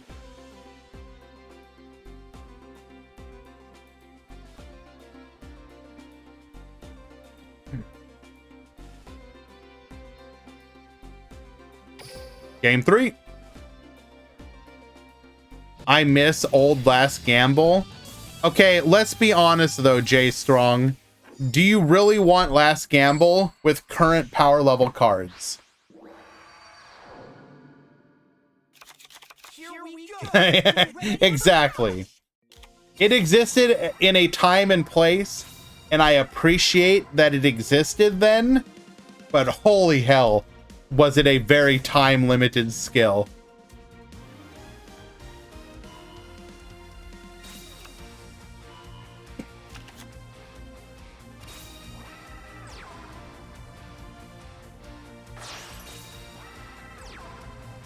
I don't know about 50% of the time. If you told me that its stats are something like it successfully resolves like 42% of the time, I'd believe you.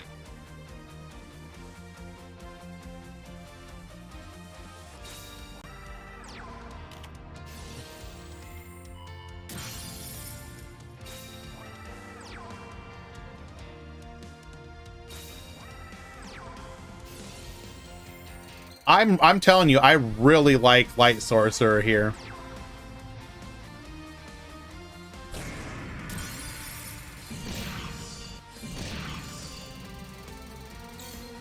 This is a card to keep your eye on in the current metagame.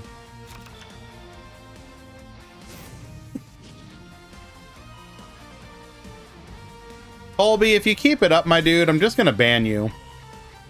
I'm getting kind of tired of your dumb comments.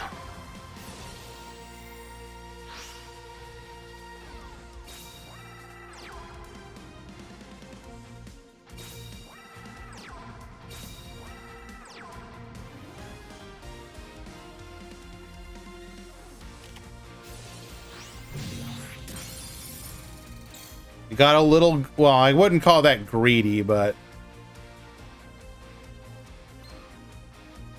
Curtain of Sparks does allow us to win this trade here.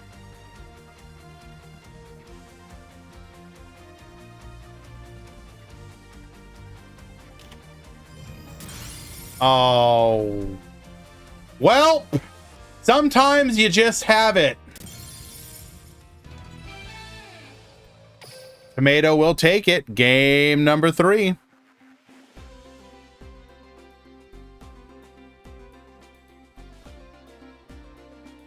Don't worry though, Gozu, you probably still top.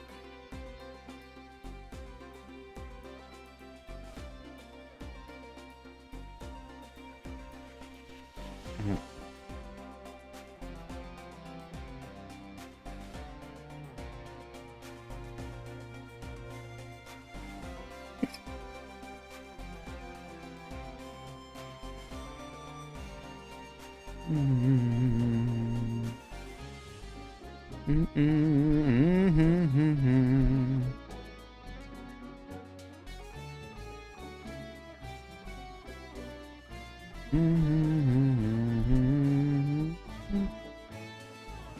us find another match.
Get ready for the rush!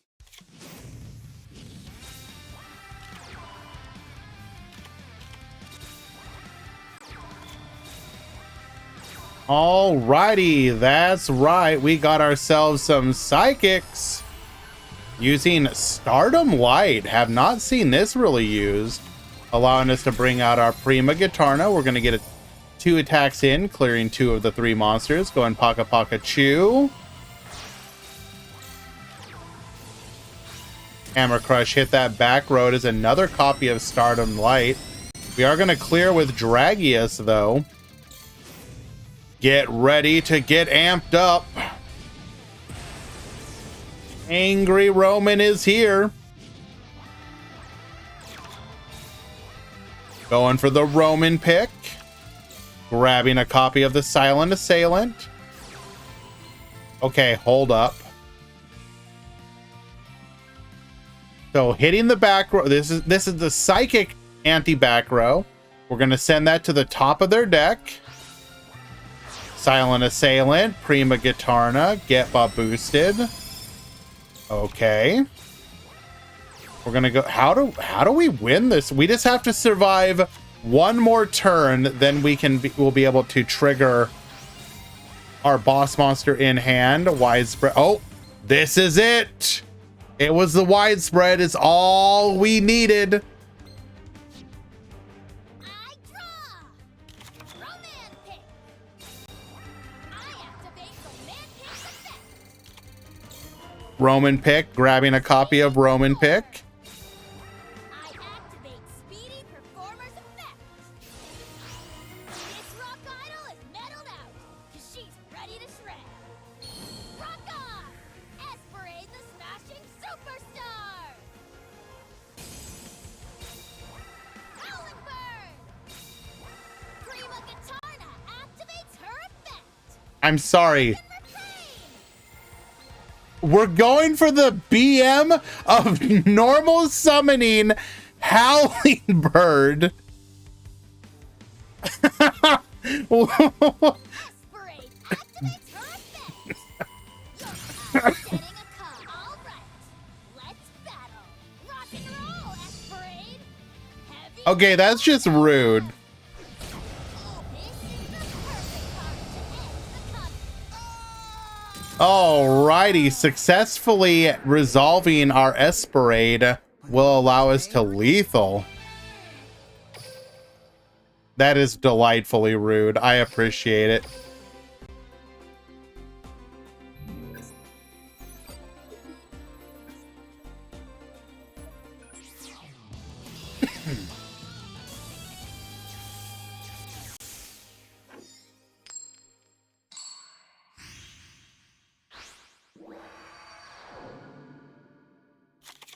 You seriously think you can defeat me, Roman? I know how tough Roa is more than anyone, but I'm gonna win. All Let's right. go. Get ready for the rush. Watch this. This turn's gonna rock. Time to draw. Protect your king. Protect your... I'm setting a card. All right, going for the Folder Blitz, the Infinite Dream.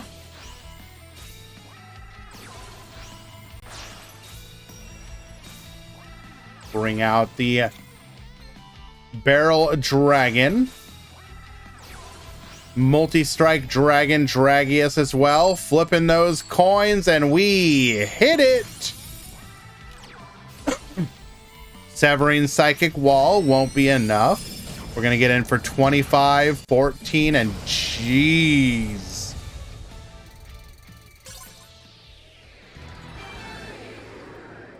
Well, okay then.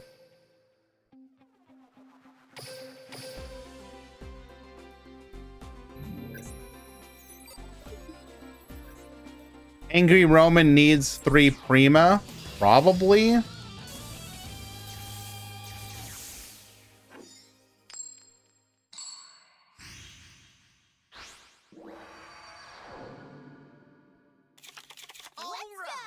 Get ready for the rush.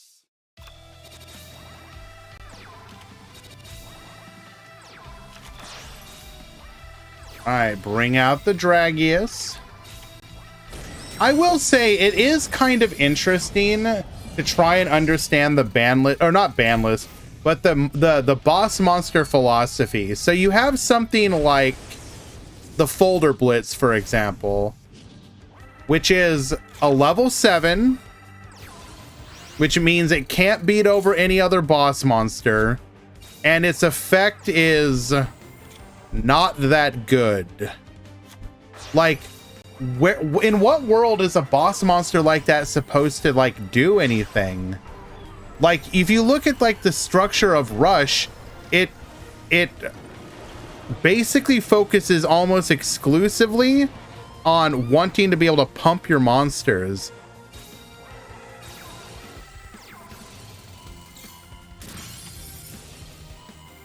Psychic Diversion, Recital to protect. Anime cards are made on the spot. What do you mean?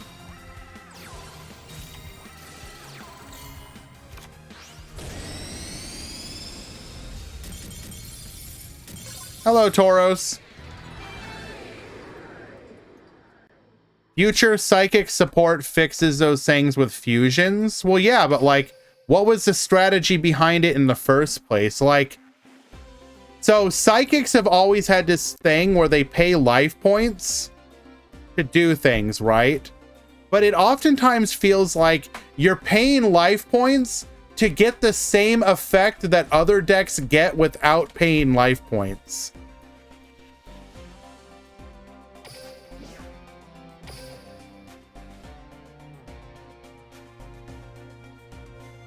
Like, I think it's kind of telling, for example, that Prima Gitarna can't even beat a Dragius by itself. Because, like, in theory, each of the boss monsters should be able to, like, at least of the way that they're designed. So, Seven's Road can beat over Dragius. Dragius can beat over Seven's Road. Yami Ruler can crash with Dragius, and it can beat Seven's Road. But, like, Prima Gitarna is, like, the one that can't defeat, like, basically... Or I guess, okay, it can buff itself up to crash. Never mind. I forgot it's 2,200. But you have to pay 2,000... Or you have to pay 1,000 life points to be able to crash. It just seems weird design-wise.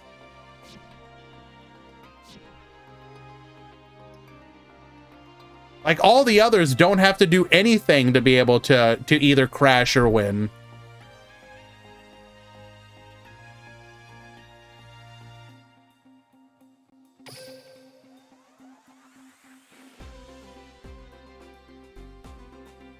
Like, had I designed it, I think at minimum, you should make Prima Gitarna 2,300 so that if she uses her effect, she wins the fight and doesn't just crash.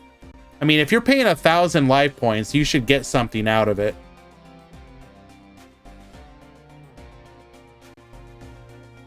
But obviously that's in the past and that's just a hypothetical.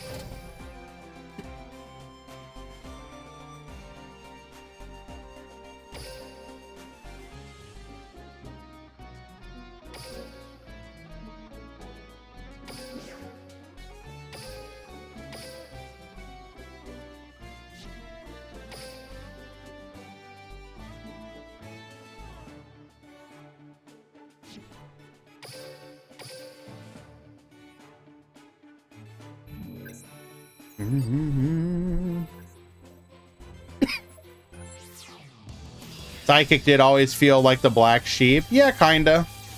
I mean, it's kind of retreading old ground, but it's just something I do find interesting. Here we go. Get ready for the rush. Alrighty, set 2 pass. What is in our hand? Boss monsters that we don't want to play? I'm really confused. Yeah, apparently boss monsters we didn't want to play.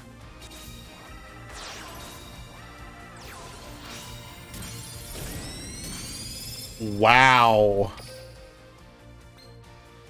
Why didn't we summon one of them last turn? I would have probably should have risked it. Like, just summon the barrel dragon, hope they can't beat over it.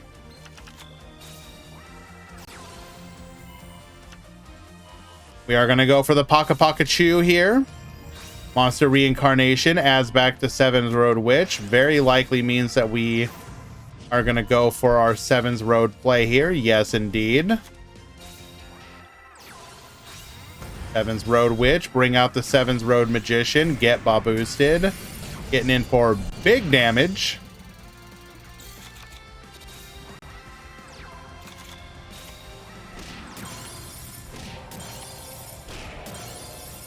Now we're just playing the defense game.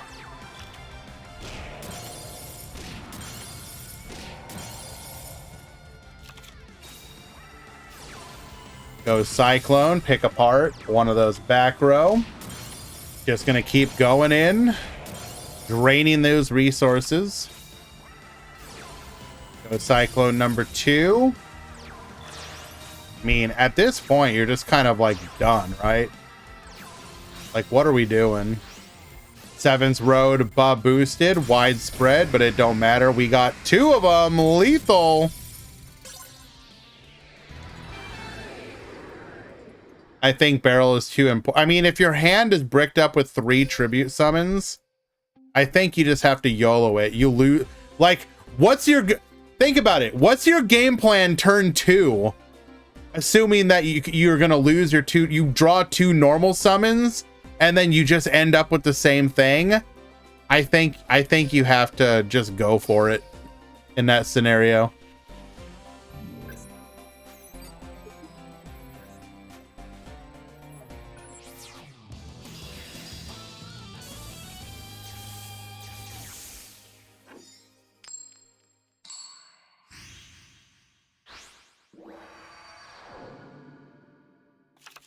Here we go.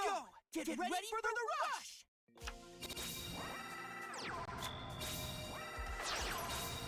All right, does look like the Swiss rounds are done.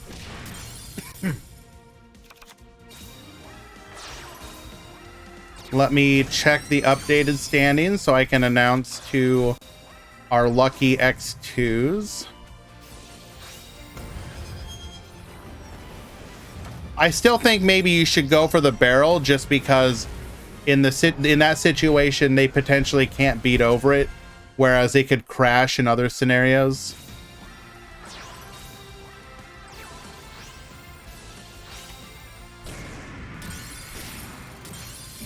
So our lucky X2s are going to be Marco,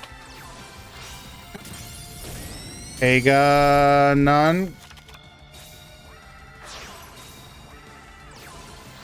Kirogene, And QZ, you topped X2.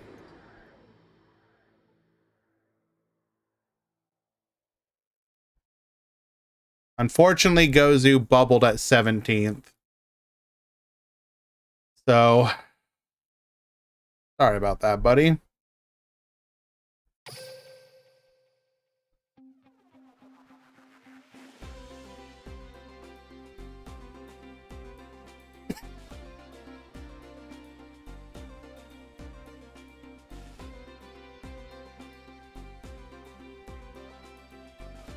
Top 16 has begun. All top 8, please submit your deck lists to me via the DLM deck editor.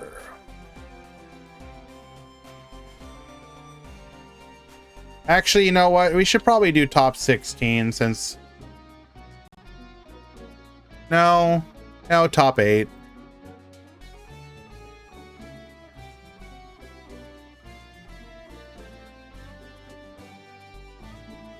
You have no choice, Marco.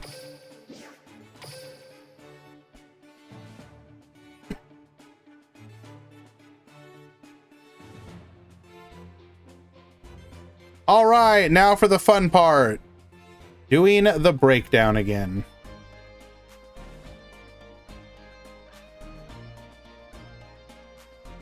Do.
Oh, I feel like I'm stealing Tomato's opening now.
Alrighty.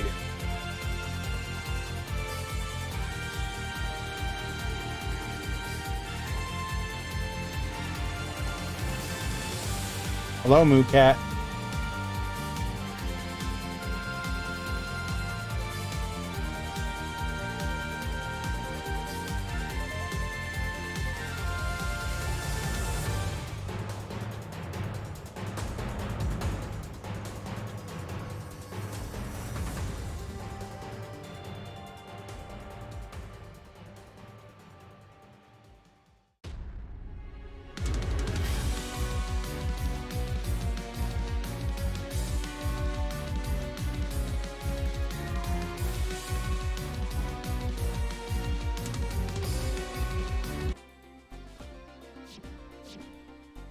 Alrighty.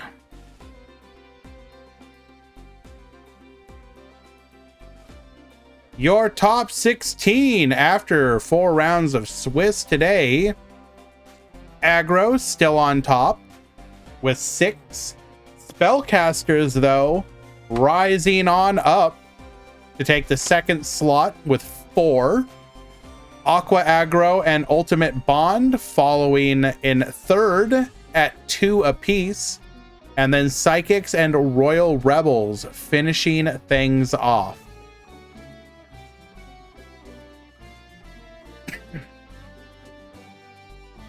Mm-hmm.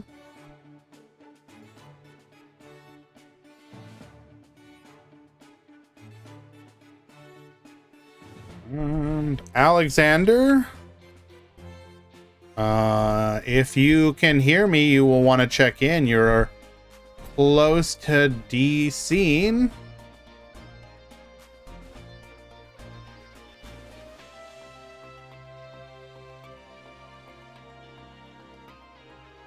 Check in 2 minutes to DC.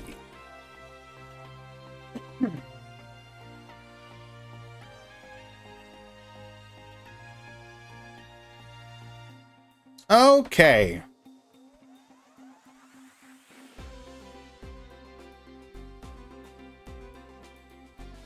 I'm going to continue my unapologetic stalking of a tomato.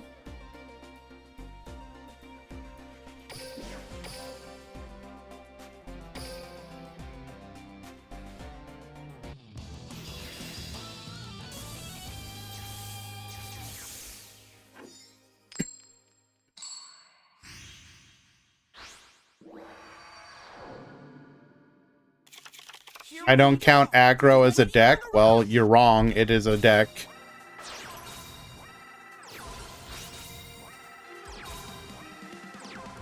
Alrighty, set 3. Pass the turn. We're going to normal summon our Dark Sorcerer.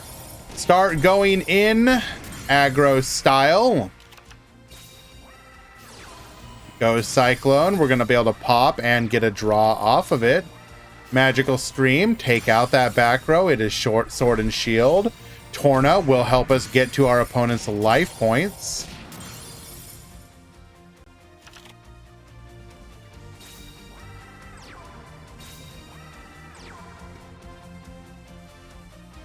Still no beatdown, 0 out of 10 format until beatdown best deck. True. Gonchi? What happened? Why didn't you submit your deck? Why aren't you in today's tournament? Very disappointed in you, sir.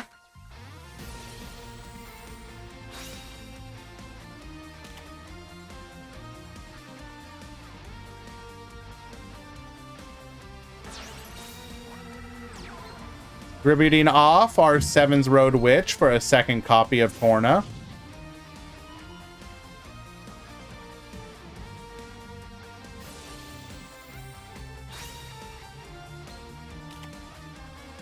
Ooh, gonna be able to get some big damage in here.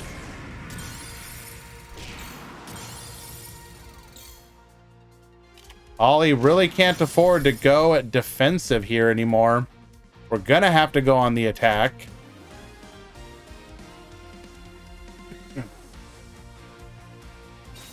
It's not a deck, it's a materialization of uncreativeness. I mean, you can feel that way, but it's still gonna beat your...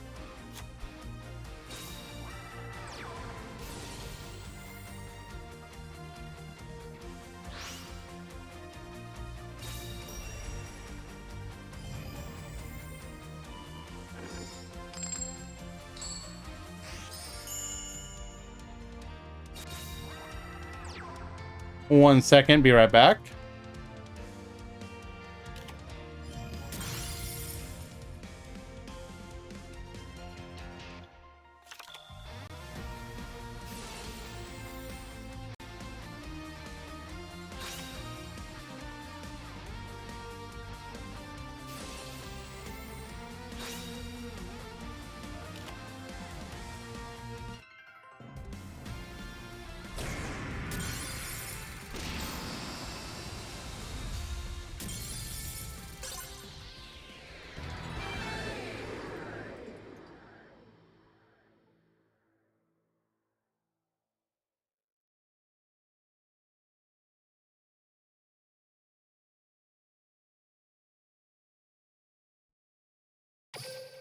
All right, Tomato takes game 1.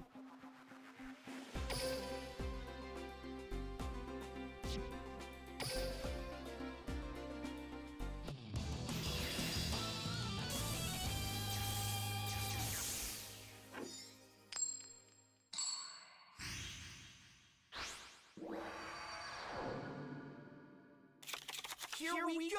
Get ready for the rush!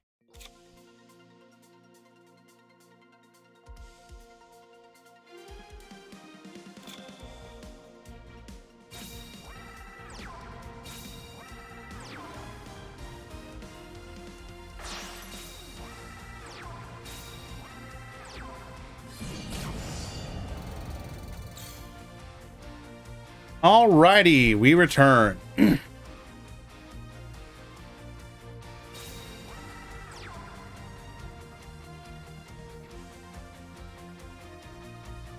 I couldn't find a deck that made me feel confident, and 30 minutes before the tournament start, I found Tomato in PvP. He beat me, and I couldn't do anything in a duel, so I decided not to join. Maybe next time, if we have a next time. Of course there's going to be a next time, my dude. What? Beaten so hard that he lost the will to duel. Damn.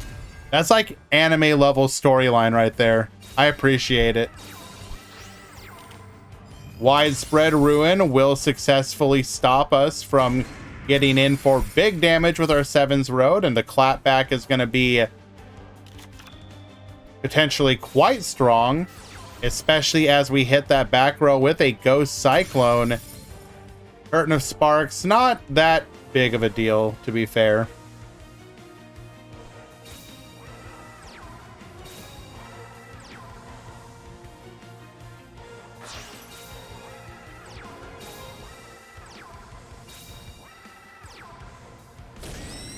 I will say, though, I would love if any and everyone who enjoys the Rush Duel format would join our events to do so.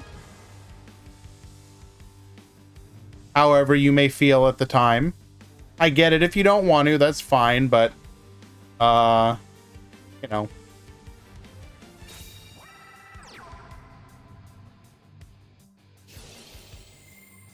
All right. We have gotten rid of the widespread, so we just need to find a way to get in for some damage here. 7's Road Witch is certainly one of them, as we can activate our 7's Excel Road. Did we already use a skill to get... No. Okay, so we can go for our 7's Road here. Would join, but don't have the time for it. That's fair. How long do these... So we are currently at...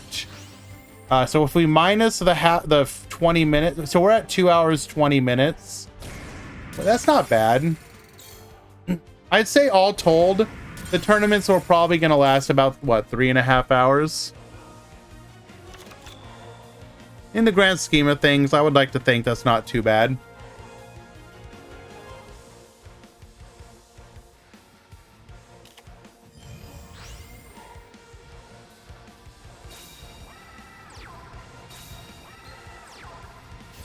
Activating Shield and Sword here.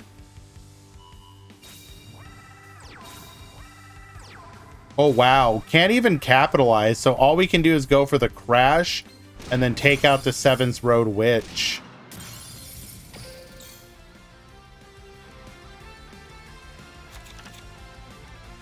We have one 7's Road Magician left. If you guys have any suggestions of what would make the tournament more enjoyable or make you more likely to join, I am happy to hear that as well. Obviously, my desire is to provide for the community, both in the form of a tournament that we could potentially judge the meta against, as well as that locals experience. But so I have been doing Swiss. I think with Rush, so obviously Swiss can be a time investment, but I think especially with Rush, the tournaments do go by pretty quickly. That makes even Swiss like not that big of a deal. I don't really want to do single elimination with Rush, especially since there's just not a big enough like competitive community right now that it just feels like it would be a big feels bad to wait a week and then just lose round one. I really want to give people the chance to be part of a you know, tournament community experience and at least get a couple rounds out of it. It's why I feel bad if there's like DQs. Right now, I will say there is a bit of an issue with, I don't know why it is, but Rush Duel does tend to have more DQs than my other events. So the Speed Duel event on Wednesday, we will typically have like maybe 10 to 15 DQs out of like 170 people. And sometimes it can feel like we'll have like 40. We had 40, I think, 4 signups today. And then DQs was like 10. So it was like almost a third of or fourth of it, which is kind of unfortunate.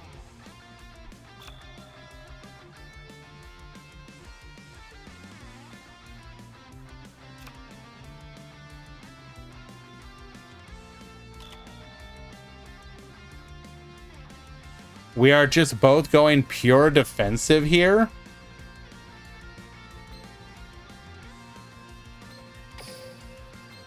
Interesting.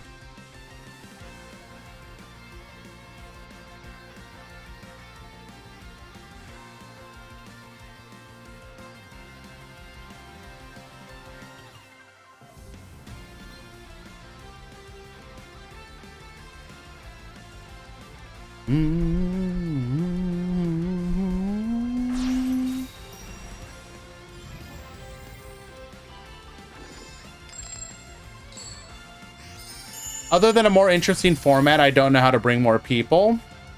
I mean, so I guess the focus would be on trying to find those within the community.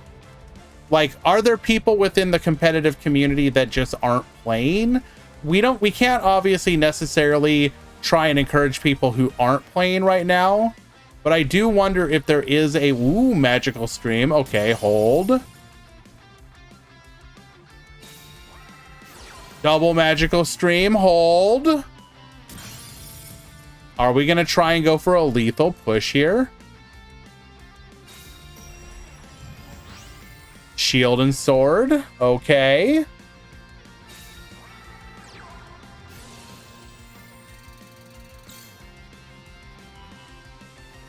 Get reducing.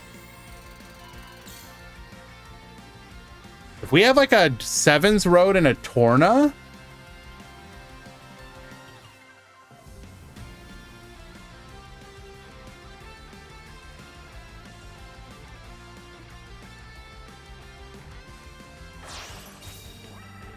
Okay, there's the sevens road. That's 2,600, so we need to be able to deal a bit more damage. Oh, okay. Okay.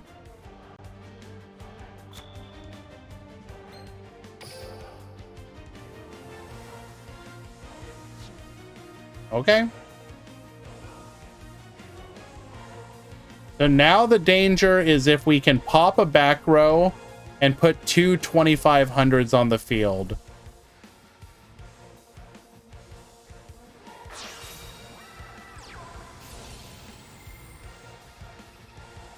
Okay, wait, hold. Okay, now we're getting spooky.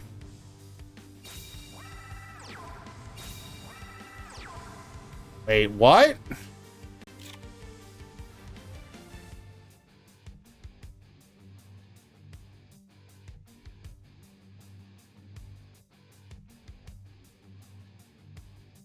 All we need is like, okay, do we have it? We have 1 Torna in the grave. Okay, we may have access to 1 more Torna.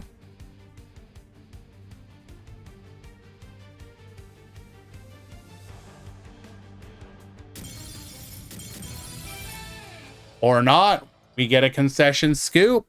Ollie takes it, tying it up.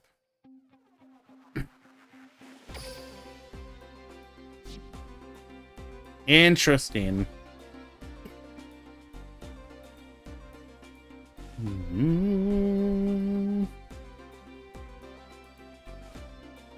When a tag tourney would like to play in a team, tag tournaments are a lot of effort to set up.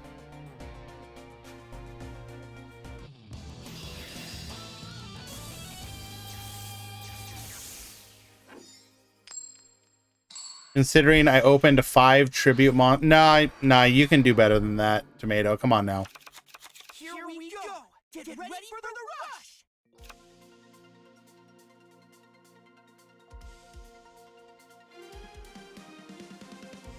Oh, damn it. We hit the edges. I'm so sorry about that.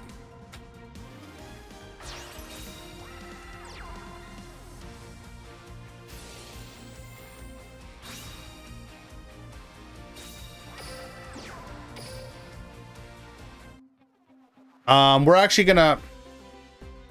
going to wait for Edge to end.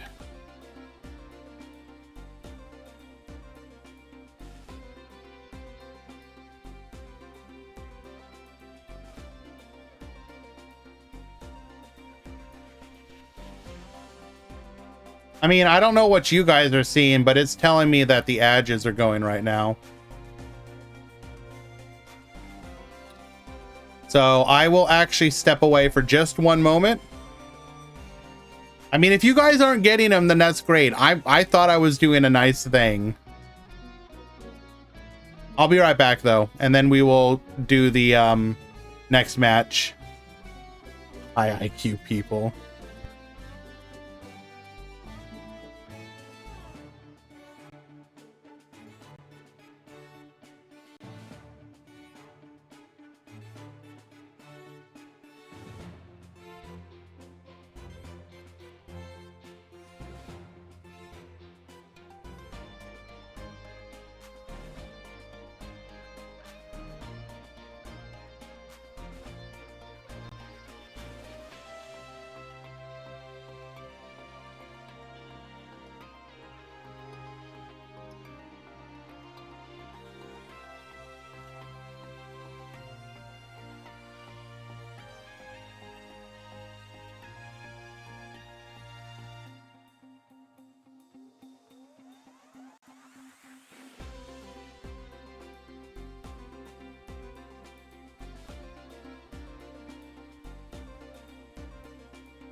Okay. Try that again.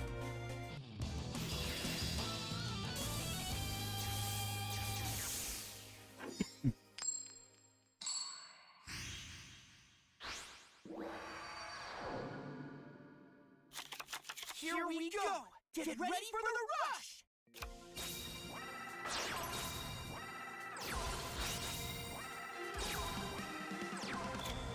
All right, good luck, gamer. We are going to bring out our barrel dragon, get coin flipping. We do fail, successfully attacks in though. Light sorcerer into a 7's road witch. 7's excel road, get boosted, the barrier. But we will successfully take out the barrel dragon. Going for the Ghost Cyclone here. Hits the back row. Bluffed Magical Curtain. Seahorse Carrier is a fine pickup here. Ooh, bringing out the boosted Tough Striker. Sets another back row. We will Magical Stream that back row, though. It is the widespread. You'll love to see it. 7's Excel Road. Get Baboostin. Grabbing us a copy of 7's Road Magician.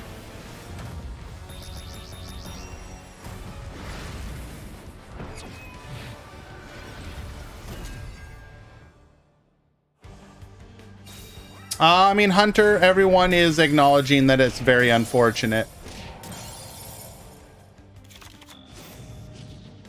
Ultimate Bond one more time. Shield and Sword. Ooh, that's just, yep, death. That is unfortunate. The perfect time to Shield and Sword with no back row. Damn. Tomato will fall. Game 3.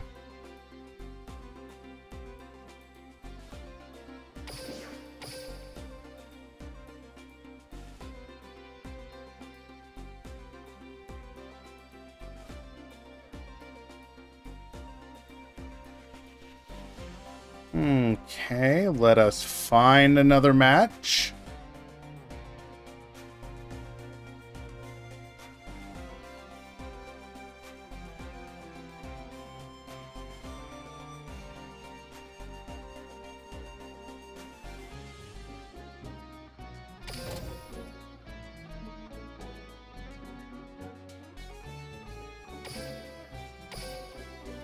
I will say though, Tomato, I do feel like you had some pretty fantastic games. I really like that particular deck list. I think it really highlighted, for example, how useful the level 4 is.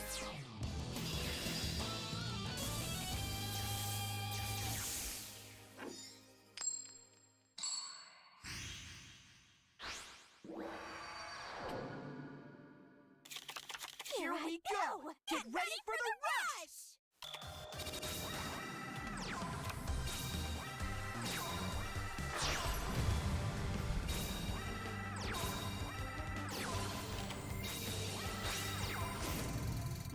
rush! Wait, 2 boxes in February. What are we arguing? So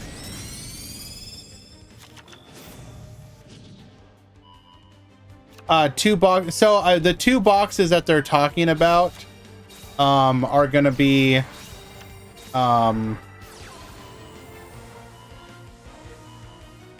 it depends on how you judge things. So you could count the one at the end of December into January, but there's also the selection box, and there's also the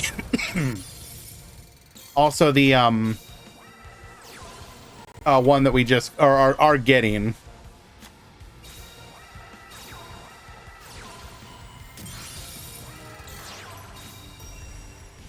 February though should be a speed duel or rush duel box. Like I would be absolutely shocked if it's not rush duel.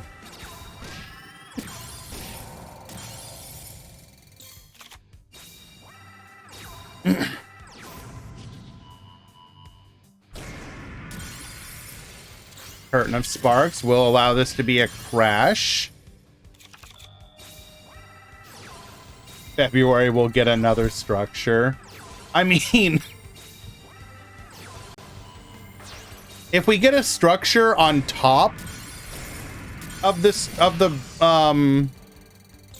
2 struct, okay, they're gonna re-release the first couple structure decks again, but they'll just put like a silly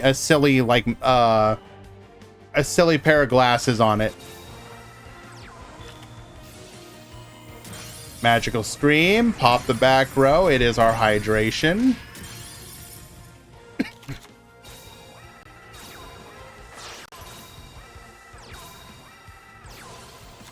Fashion of Faith, gain some life points. Disco Fever, get boosted, and right into a widespread ruin.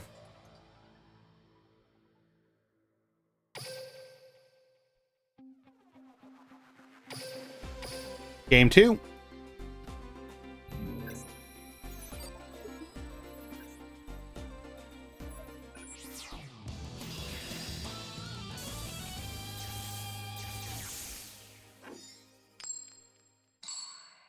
Honestly, it'd be better if we can use the bundles on any box instead of just the most recent.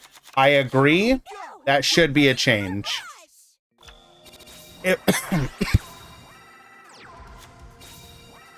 If I had to guess why they don't do that, is they just don't have like the selection menu in the game. It's probably that. it's probably easier from a coding standpoint to literally just go whatever the most recent box is. Not saying that's okay, but that's probably what they're doing.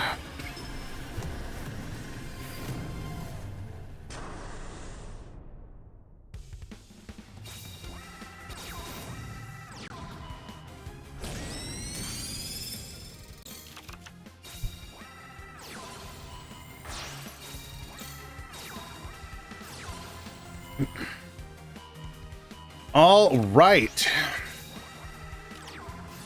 The barrier is going to allow us to win this trade here. We do go in for the second, and it is a successful.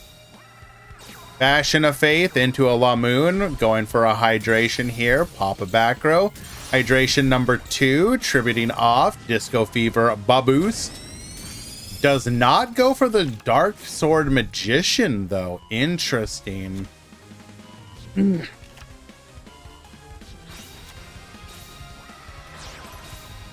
gonna go for the Torna. Torna get defense positioning.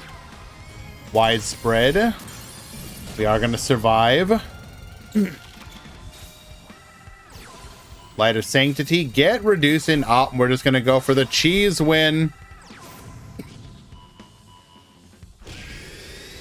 Attack in for lethal 800 off of the boosted Kanan.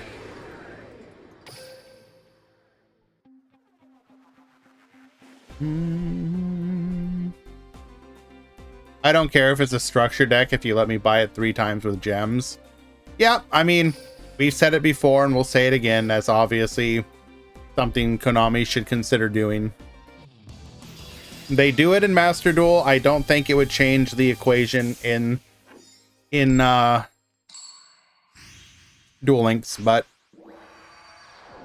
all we can do is continue to request that in surveys. Still no IMAX support after 7 years. Well, I think it's fair to say they're probably just never going to do that then, huh? Excuse me. Mystic Dealer, going to be able to draw a card here. Grabbing ourselves a copy of Dark Magician, sending it to the graveyard. Tributing off for our Dark Magician girl. Magical Stream hits our triple threat Thunder.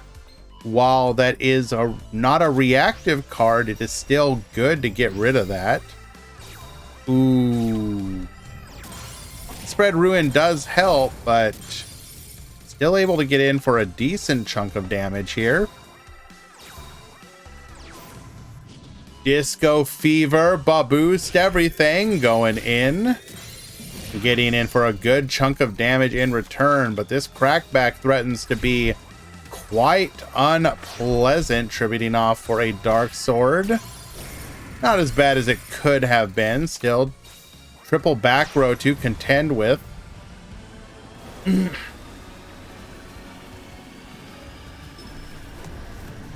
ICU is just being a an instigator here.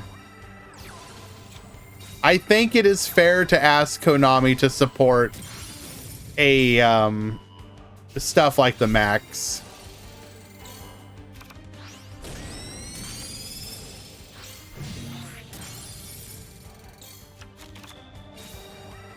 Recovery for us. We're going to send 1, 2, 3 back to the deck.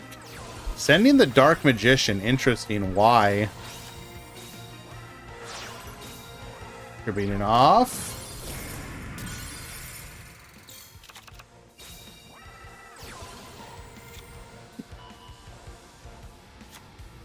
Why do... Well, I mean, really... So, actually, I guess I am curious. If... Does it not work even if you run it in, like, in an emulator? Like, what is it? Wine or whatever?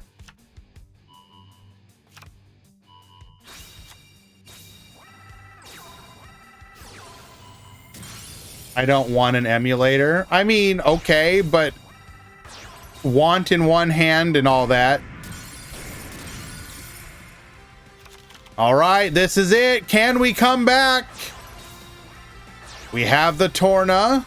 Summon. Oh. And we will get the concession scoop before the lethal blow. Aqua Aggro will take it. Show me in game number 3.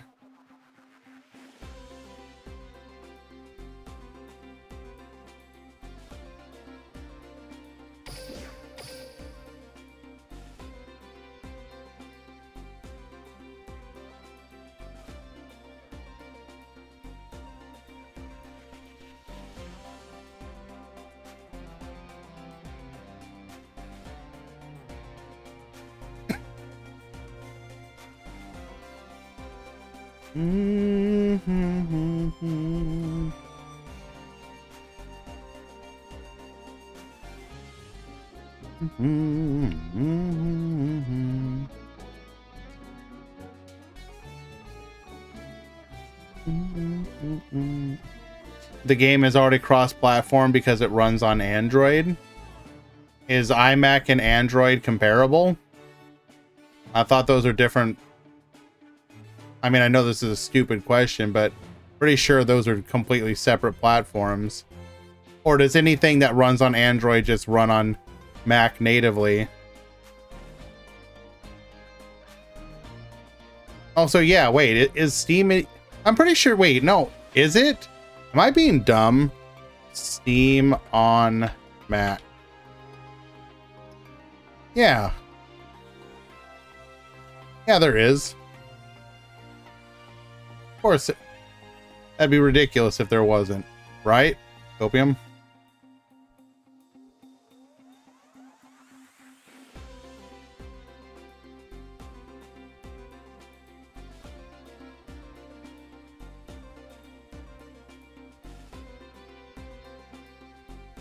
All right, we are officially fully in the top 8.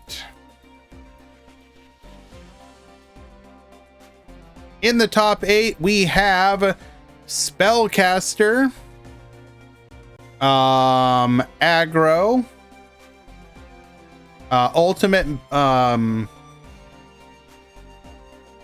Ultimate Bond, Psychic,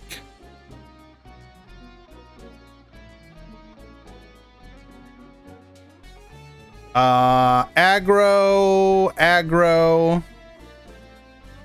Aqua Aggro, and Aggro.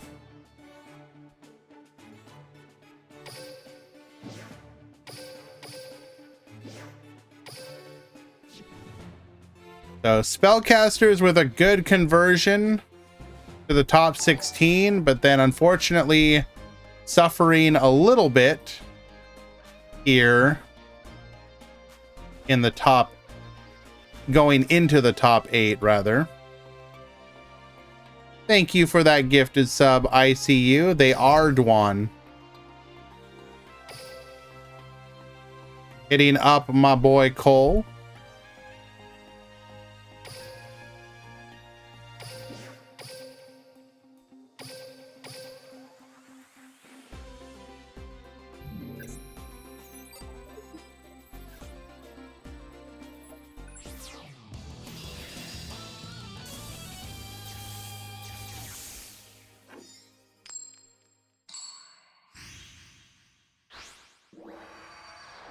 Okay. Here we go. Get ready for the... So a good conversion into the top 16. But then unfortunately just sort of... I don't know. I guess we'd want to find out what exactly happened. Let's go take a quick look. So obviously we saw what happened to Tomato.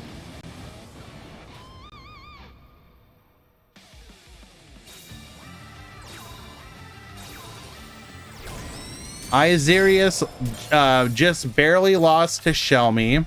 That was actually a really good match, I would argue.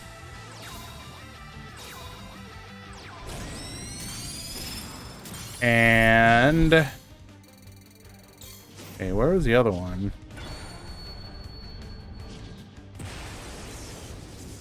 Solomon okay, so one of them was a mirror match where obviously only one of them could win. So that's 1, 2, 3, 4. Okay.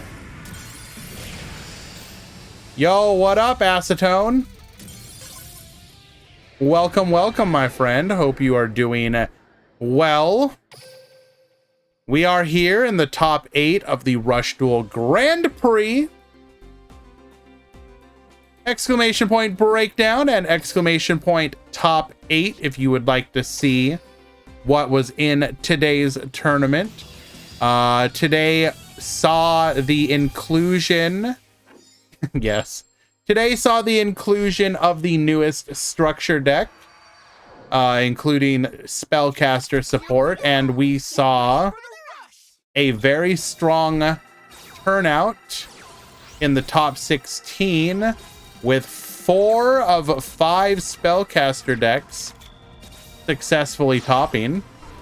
However, only one has now made it to the top 8. So a good conversion, but then they all sort of fell. The darling left in the tournament is our Psychic player here. Psychics traditionally struggle in Rush Duel, but Kirogene is managing to put in some work here.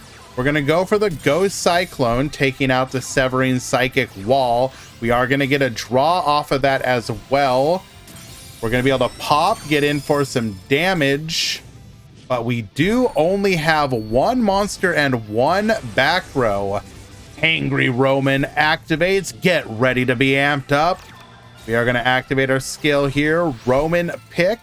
Adding a Roman Pick from the graveyard to our hand. Prima Guitarna. Roman Pick. Grab back a Speedy Performer.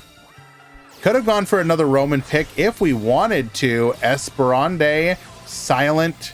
Oop, the barrier. Not going to be enough here. Well, it will be enough for a crash. But we are going to be able to... Wait, did we not? Oh, we can only attack directly one time. That's right. Taking out the Esperande with the boosted Tough Striker, going full defensive. Barrel Dragon. Flip those coins. Gambit time, and we will succeed. Taking out one of those face downs and... clearing the board. Silent Assailant, Dream Drummer. We're going to go for the recycle here. Gain a little life points. Monster Reincarnation. Grab back the Roman Pick. Get those resources. Activating Stardom Light. And then we just scoop. Okay, unfortunate. Could not manipulate our life points. Oh wait, no. Oh, did we brick on the Roman Pick there? That's unfortunate.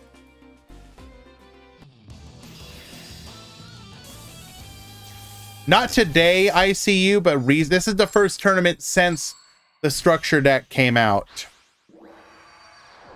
Right now, what we are looking forward to is the next Speed Duel structure and the new box.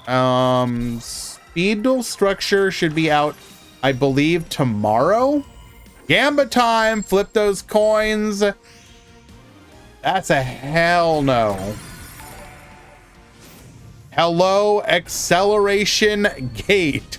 Good morning. Also, I hope this makes your Persona 3 reload purchase $2.50 less expensive. Yes. I am very much looking forward. For those of you that don't know, the Persona 3 remake is coming out very soon. And I am a Persona 3 in particular, a lot of people, Persona 4 was their game. For me, it was Persona 3. I love Persona 3 so much. So getting a chance to play it again and have it be a new updated version. P3 is the edgy one. This is true. But also, like, I don't know. It just, for me, it was a time and place thing. I think Persona, for a lot of people, or anything Shin Megami Tensei can very much be a which one was your game. It's the one that you grew up playing, I guess. And so, you know, because I'm a little bit, you know, I'm older. Persona 3 was the one. I remember picking that. I picked up the FES edition in like a mom and pop shop. I was just like, I used to go hunting for old games all the times. I would just go into, you know, me and a friend of mine, we would just occasionally go around, go to your used game shops and just see what they had, right? Just not even necessarily trying to be like a bargain hunter, but just like, I want to discover something. And the Persona 3, like they had a copy of the Fez edition and it was pretty expensive, but I was like, well, okay, to be fair, Persona 3 was very aggravating, the original version, because of the fact that you could not control your party members. Thankfully, when I played, yes, you would get the meme of Mitsuru really wanting to cast oh god, what is it called? Why am I drawing a blank? Okay, hold on. I forget the name of it. Mitsuru casts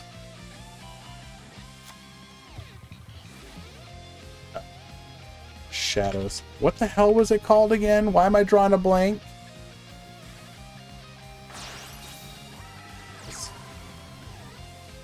Oh, Marin Karen, right.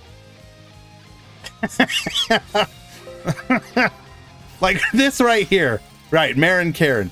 For some reason, she loved casting this absolutely worthless spell.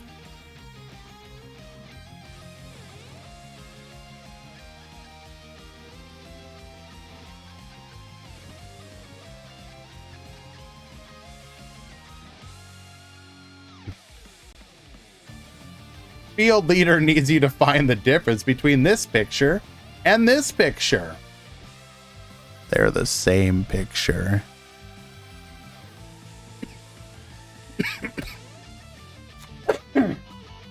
Hello, Charlena. I'm doing quite well. Thank you for asking. But, like,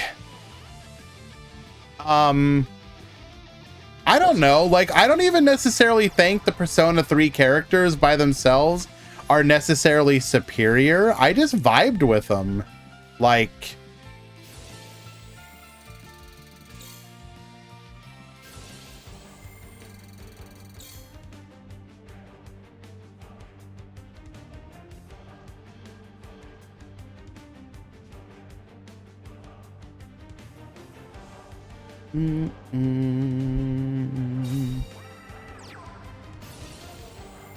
going for the Seahorse Carrier here. Do we have our Esperade? Do we have access to Esperade? Oh, there it is.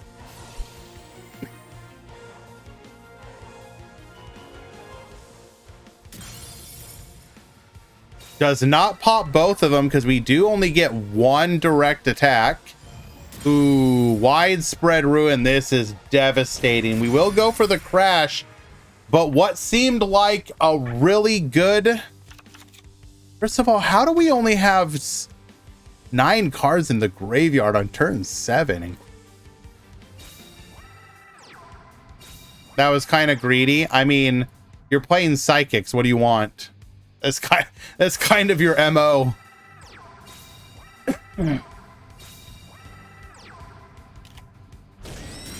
And nothing. Unlucky. A swing and a miss. But I may make Persona. I probably am gonna make Persona 3 my so I've been wanting to do stream games that aren't just Duel Links, like a once a week stream game, and I'm thinking I might make Persona 3 my version of that.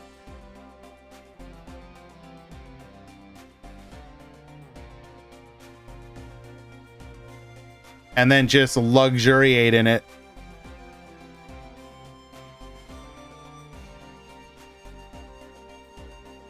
Because here's the other thing as well. Sometimes I don't want to finish Persona games. Like, I'll play them for a long time and then just be like, and I'm good. So having a reason to actually finish it would be fun, I think. It would probably just be like once a week or something, but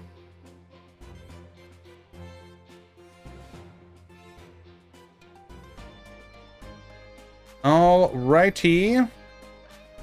Let's see. So, Infi Hearts defeating QZ. So the last spellcaster is unfortunately out.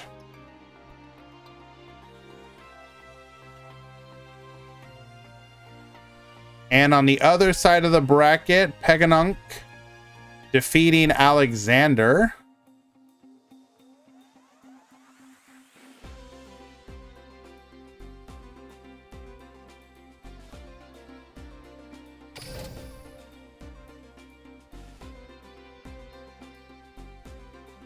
Mm-hmm.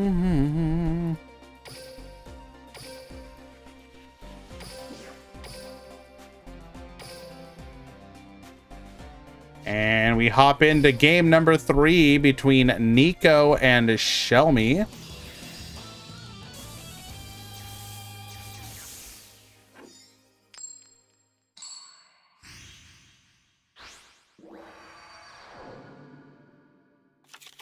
Here we go! Get ready for the rush!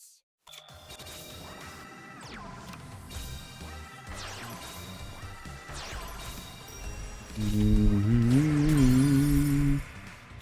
Mm-hmm. Okay.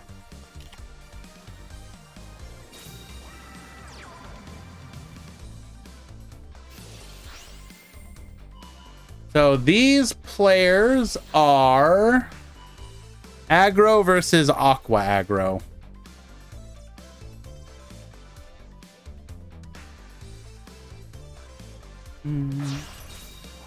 Going for the Ancient Arise here. This will clear anything other than a widespread. Widespread would be huge here. Doesn't have it, so the attacks are going to go through. We're going to take a good chunk of damage here.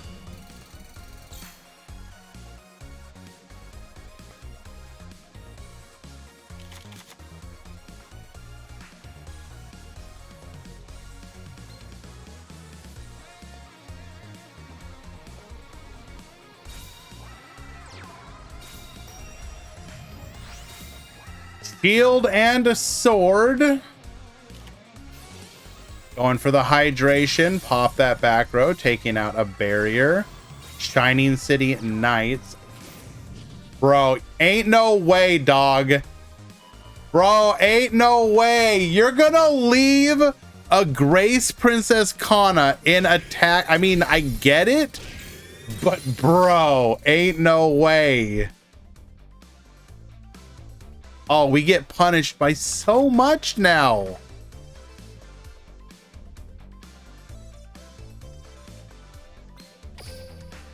Show us Widespread Ruin. Show us Wall of Disruption. Show us Mirror Force. Can I tell you the level up card for Mizar? I mean, we don't know yet. You can assume we're going to get one copy of Tachyon Transmigration, though. They're gonna put it at 1, just like Roar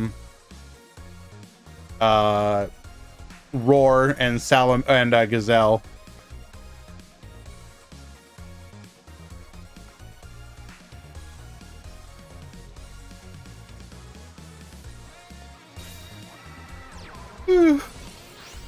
All right, do we have any tribute monsters is the question.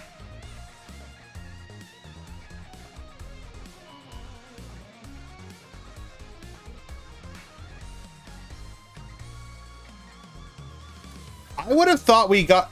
Wow, really? We go on the most crazy punishable turn.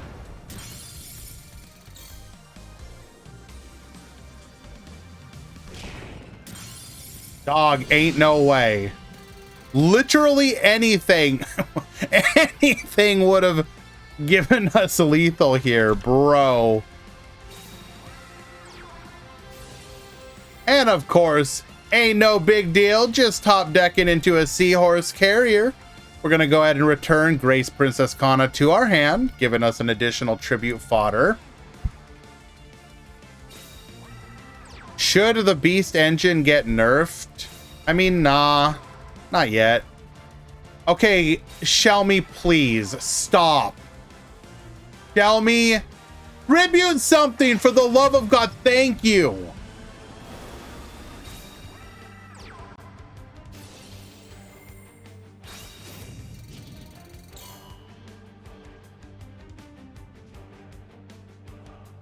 Gain back 1,000 life points. Getting in for 3K. 300. Okay, we're back in it, boys.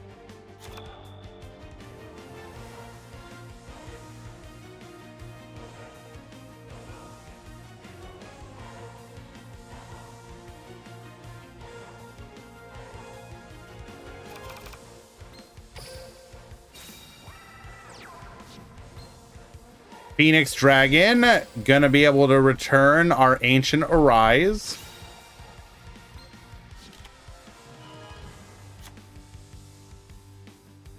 Thing is, with the field spell now, though. Okay, well, never mind. We're gonna attack into the Canaan.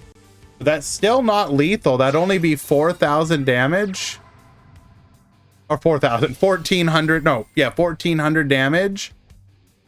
We're really hoping we have widespread now.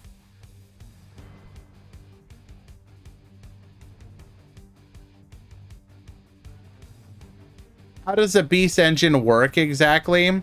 So it's typically a combination, it's like 12 cards. You can technically go 9, but what it runs is you run Gazelle, King of the Mythical Beasts. You run, well, it's not in here, but White Tiger. You run Paka Pakachu, and you run Silver Wolf. And the idea is that if you have 2 or more beasts in your graveyard, Barrier will be able to win this fight because of the field spell boost. I was making fun of the field spell earlier, actually coming in clutch. So if you have no other monsters on the field, Paka Pakachu, ain't no way, dog. Ain't no way. Ain't no way, dog. Gaining back a whole bunch of life here.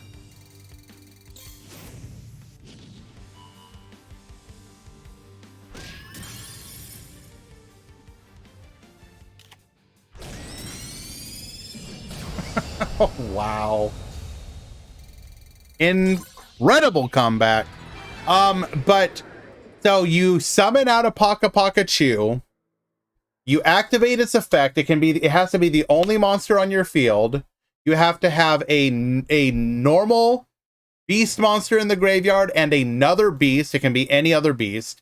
You shuffle the any other beast into your deck, add the normal beast monster to your hand. So the idea is it gives you tribute fodder because it's adding something from the graveyard back to the hand, and it's recycling, which is nice too.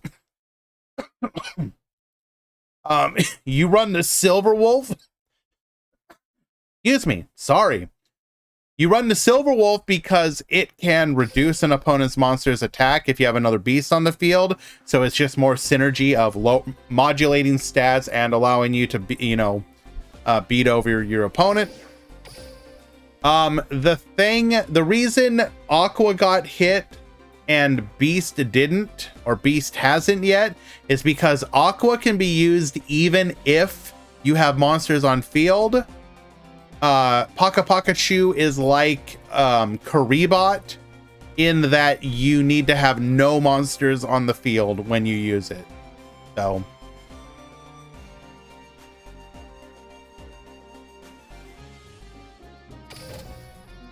Not shuffle, place at the bottom. Thank you.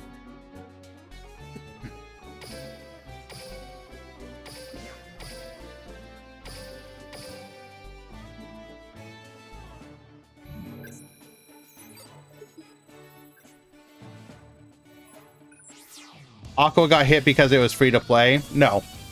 I mean, that might be part of it, but I think it was just because it can be used even if you have monsters on the field. Here I go! Get ready for the rush! All right, Paka Paka Chew, All-Seeing White Tiger, tributing off for our Dragius here.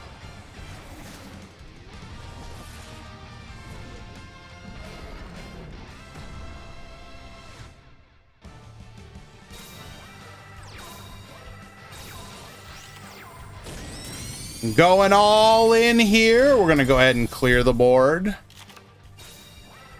Go Cyclone. Pop that back row. It is our Sword and Shield. Interesting. Lots of people don't use that.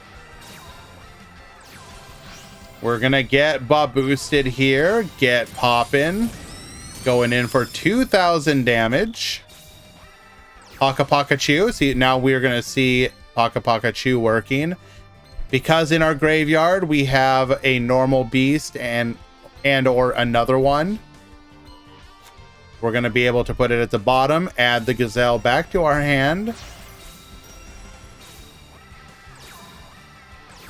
Silver Wolf get reducing. Milling our widespread feels bad, man. What do I think about the number 107 animation? It's pretty good. It's a shame that number 107 is not more meta relevant, but the hope is that the skills make up the difference. I take it you're a big fan of Tachyon Dragon and Mizar in general, Cyclone. Paka Paka Chew once again.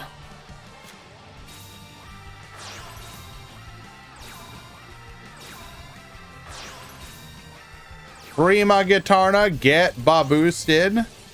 Barrier ain't nothing. Attack 1, attack 2, lethal.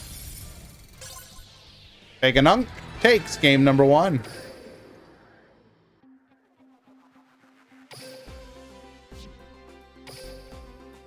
"24-hour stream when?" Bruh, ain't no way.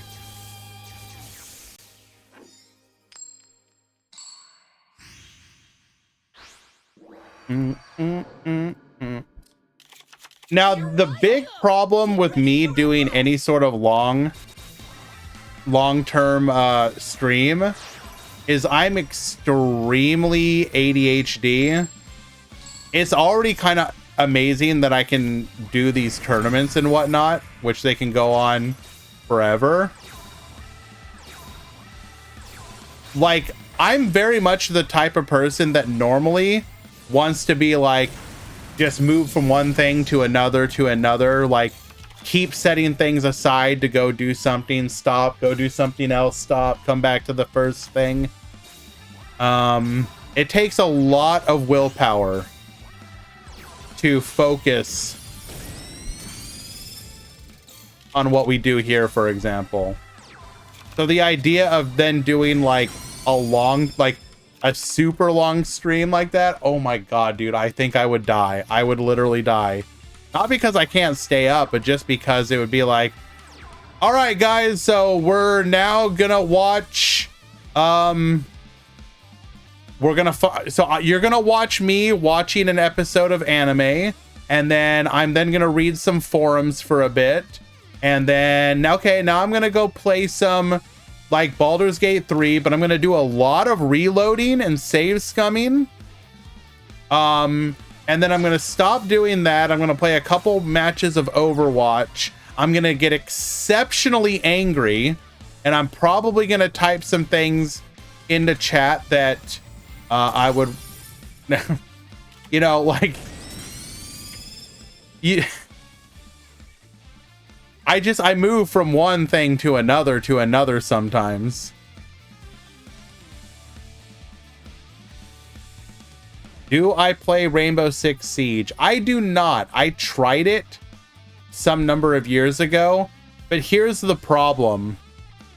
I am not the type of player that can learn maps. The hidden secret to being good at games like Rainbow Six Siege, you need to learn the map. I don't want to learn the map. I just want to get in there and have the dance of death with my opponents, right? So for me, before I started playing primarily PC, like for example, my go-to shooter of choice was Halo. And part of that was because, you know, the time to kill was, you had enough time to have very interesting, you know, dynamics between you and your opponent. I mean, unless you got like shot in the head with a sniper rifle, obviously. But something like Call of Duty or Rainbow Six Siege, where it's like one bullet drops you, I'm just not interested in that. Even when I had the reflexes for it to be like that I could hold my own, I just don't enjoy that. To be honest, you learn the maps quickly. Here's the thing, Aaron, I don't, because I don't know if it's the way my brain is wired. I just don't. Like, yes, I know I can learn the layout, obviously. I'm not that dumb, but like, I'm talking about the skill sets that will see players who are like, well, did you know that if you knock out the board in the wall here, you can corner peek the stairwell? Like, I'm not going to take time to do that. I'm just not. I'm sorry. I'm not. I'm not. Have I finished the event? Excuse me. By the way, for those of you who don't know, that I've had a long-term, like, I don't know if it was like pneumonia or something, but I've been getting over a chest thing here for a while. That's what what the little bit of coughing is about. Did I finish the event though? No, not yet. I'm most of the way done. Go to the doctor? Why? I'm getting better. All they're gonna do is be like, hey, continue to do what you've already been doing.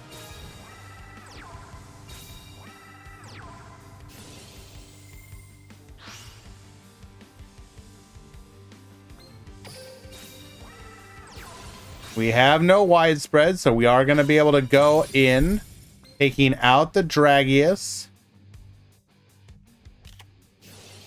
Ooh, Recital is huge here.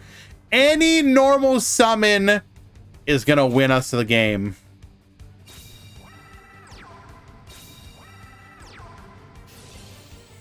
Well, that works too. It's not an issue of the money, ICU. It's just, if I felt like I needed to, I would go. I just haven't felt like I needed to. It's been improving day after day, so like, it's whatever. And Arise lethal. Eganung takes it.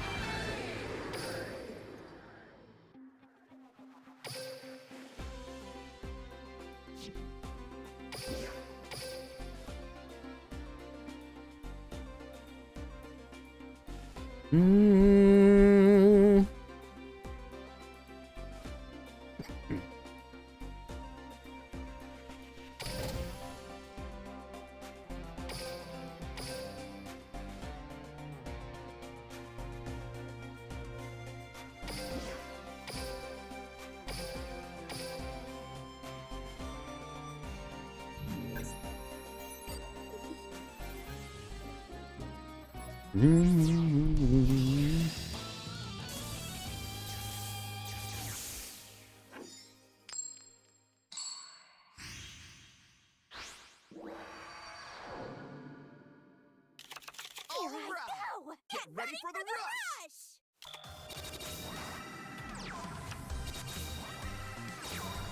rush! Alrighty.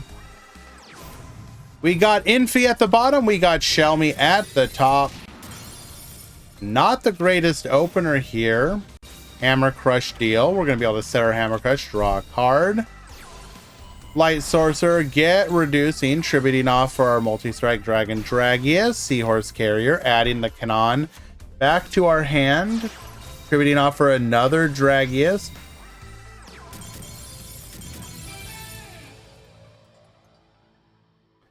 Well, okay then.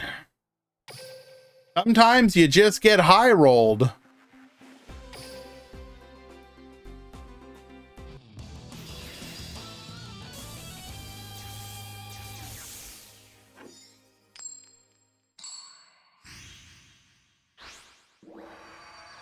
Oh, excuse me. Here I go. Get ready for the rush.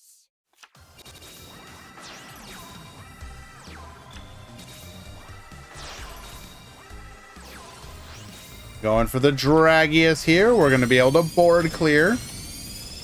Barrier to reduce and protect. Seahorse Carrier, add the Kana back to our hand, tributing off for our Dion Keto. Fashion of Faith, drawing a card here. Cannon into the Torna. Activate Disco Fever. Getting in for big damage, normal summon Paka Paka Chew. Adding the Gazelle back to our hand, summon the Gazelle into a Barrel Dragon. Let's get Gamba. No Gamba. We will be able to go in and successfully beat over the Dion Keto, though.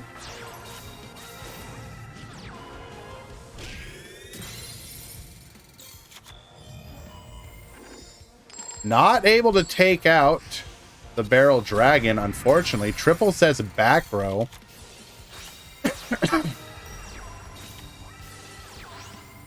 Recital is going to allow us to protect.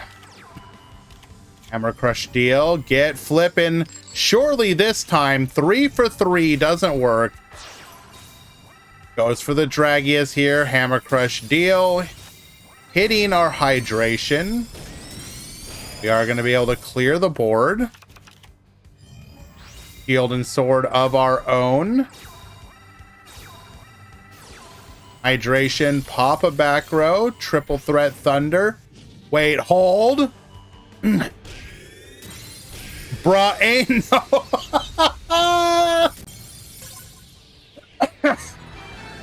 Let's go. All right.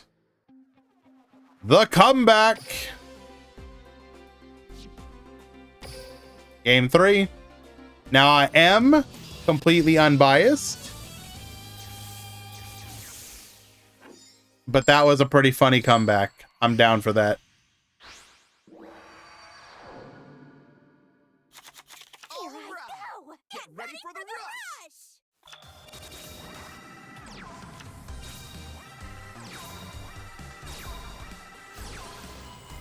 rush. Hydration gets popping. Ooh.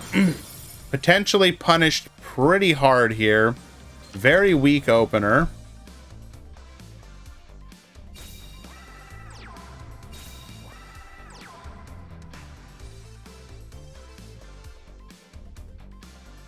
Hello, Dionotes. Welcome, welcome.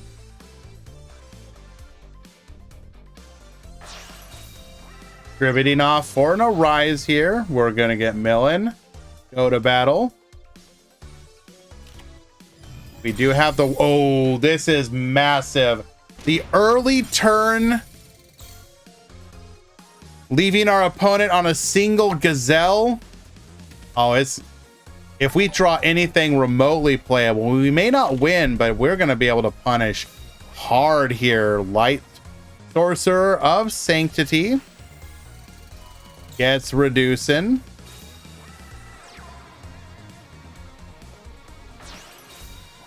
Tributing off for a... Okay. Bruh.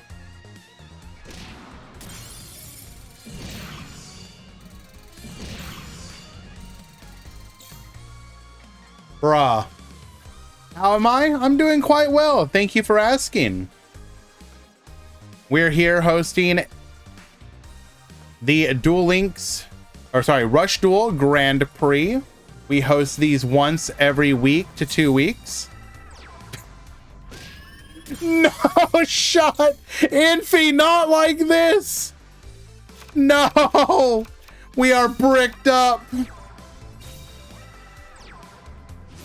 The battle of the low attack monsters, brah, ain't no way. Recital to protect. This is absolutely demoralizing. Poor Infy. Our best hope is like what? Paka Pikachu? Oh no. And we couldn't even get 2 monsters to be able to tribute 1 tribute? Oh, this is devastating. Infy, if you hear this, the BM. I hope you get punished for that, Shelmy.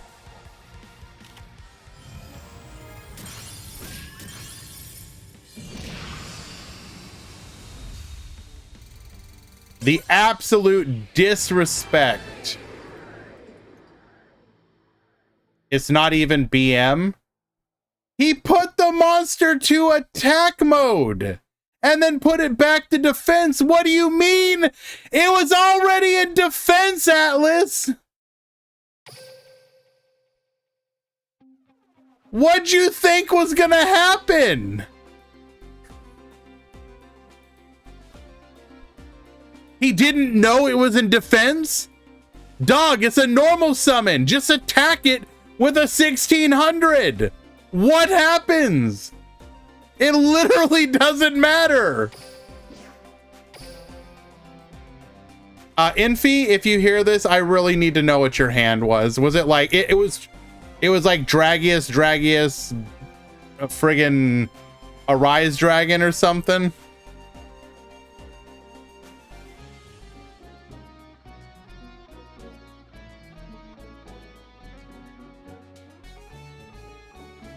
What if it was Magician's Valkyria face down?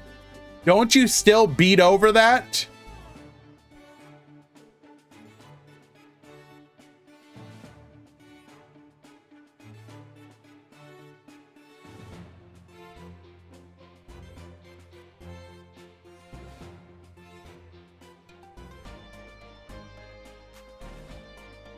Oh, it is 1800 defense. Ooh, fair. What if it was a currently wait. Released on... Is it already out? What?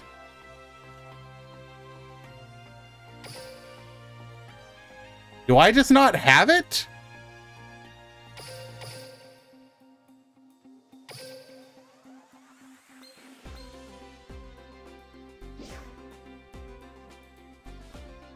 Oh, okay. So it's bugged. Got it.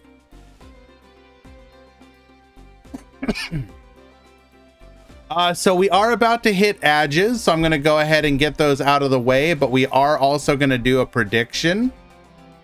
So who wins?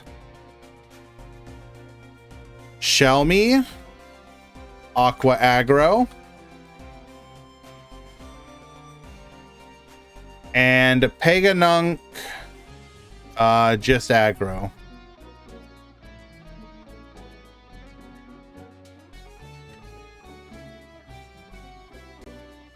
You will have a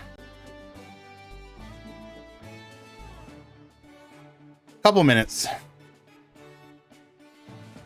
We will be right back.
It's kind of wild to me that trade-in is not limited.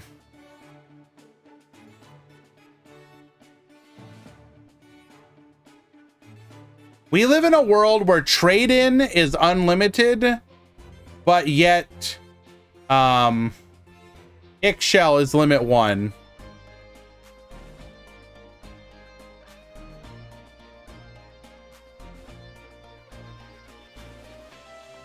How is Ixchel more of a problem than trade-in? Am I missing something? Isn't trade-in way more splashable in like way more decks?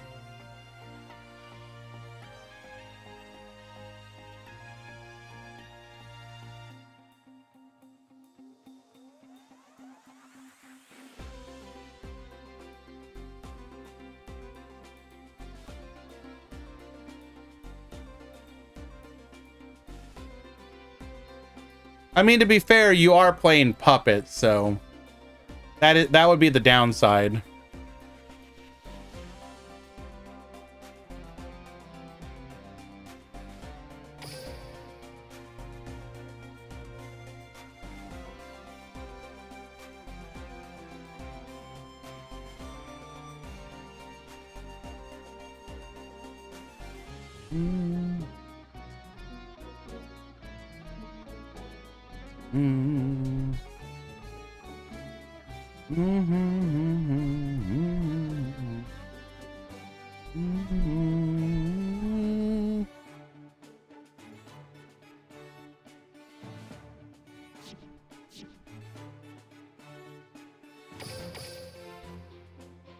Do not free Sidra.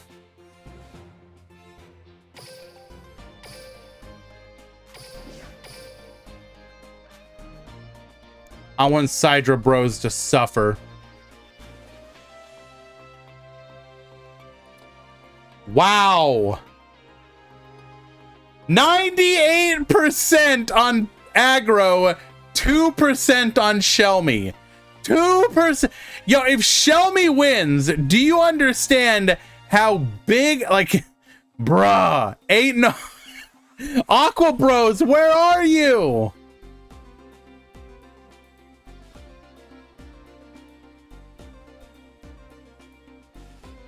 Come on now.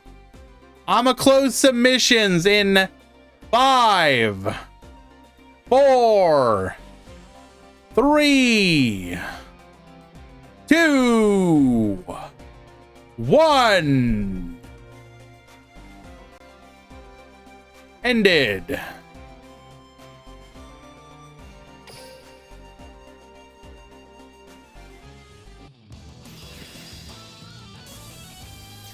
Yeah, milked you of your points.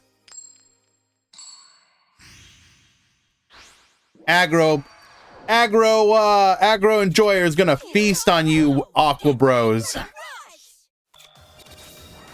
All right, set. Okay. We are gonna tribute off 4. Our Dion Quito here. We get hard punished if one of those back row is our Widespread Ruin.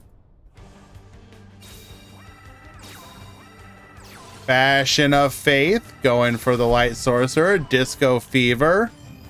Oh, there it is. Turn 1. With a Hammer Crush deal on top of it, hit that back row. Silver Wolf into Silver Wolf, get reducing. Tributing off for a Dragius. Double attack.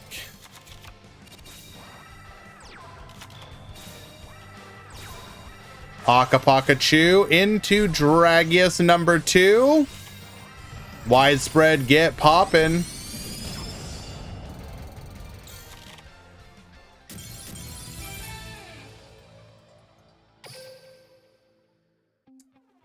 Aqua Bros, I think you got baited. Aqua Bros, I think you got baited.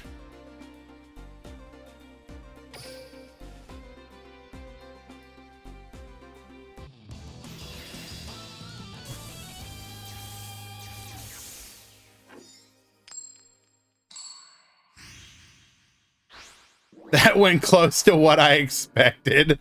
Bro, come on. Go! Get ready for the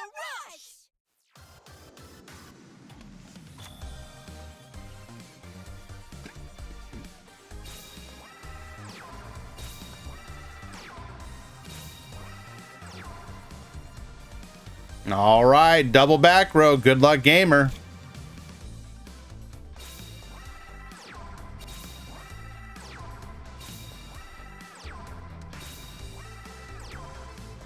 I will match you and raise you one.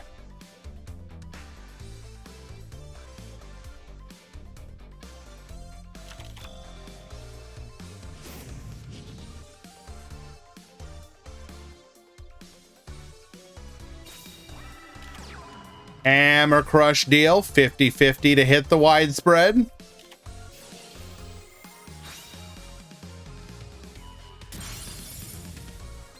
It is a hydration.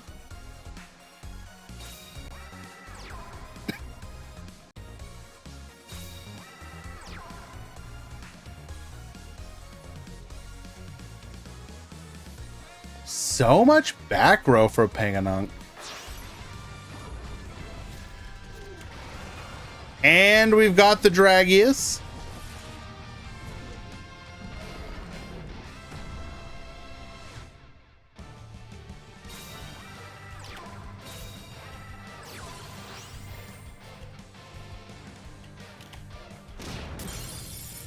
Attack 1.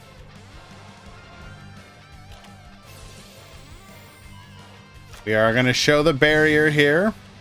This will save our life points.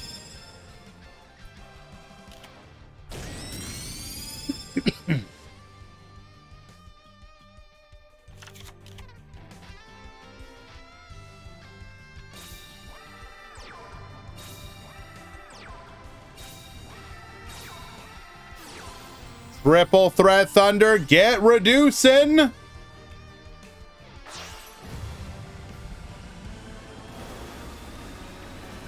have bad news for you guys, though.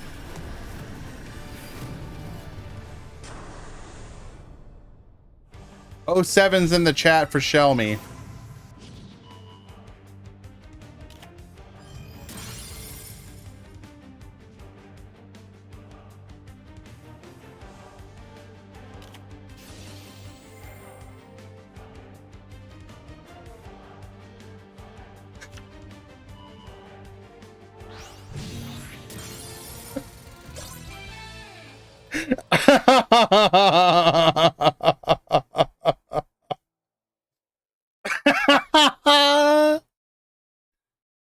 Oh.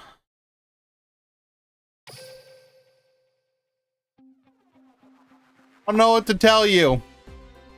Hey, guess what? Almost 6 months into the release of Rush Duels, just play Dragius.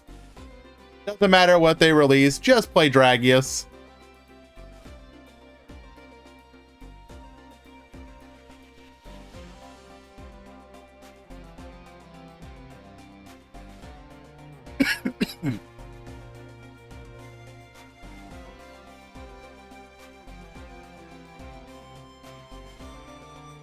Redo the finals? Nope. That was a very fitting finals. Congratulations, though, to Shelmy making it to the grand finals with Aqua Aggro. Was cool to see it.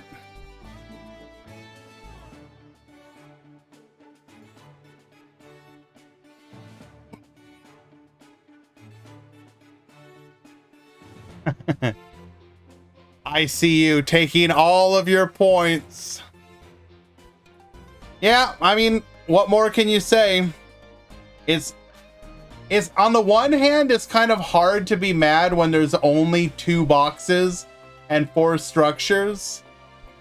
But like,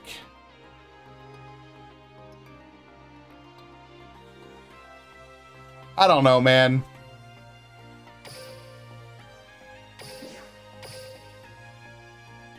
Congratulations to Paganunk, though. It should be noted that Paganunk was one of the lucky X2s, so they had some bad luck in the Swiss rounds and then came to the top 16 and absolutely went on a tear, defeating Twitch Profure 2-0, defeating Alexander 2-0, defeating Oliver Ramirez 2-0, and then defeating Shelmy 2-0. Made up for the Swiss rounds by absolutely dominating. Can I transfer 40,000? I don't think I have that ability. I don't know if there's an ability. Like, the only way I guess I could do it is if I make a prediction and then only you two vote on it. Start prediction. If you vote on this, I will ban you. Isara, I see you.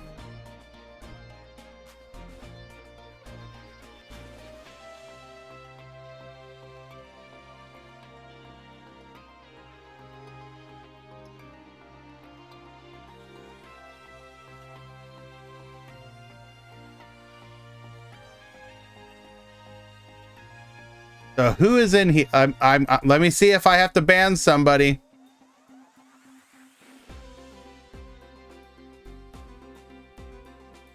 Shelmy voted. Well, goodbye, Shelmy.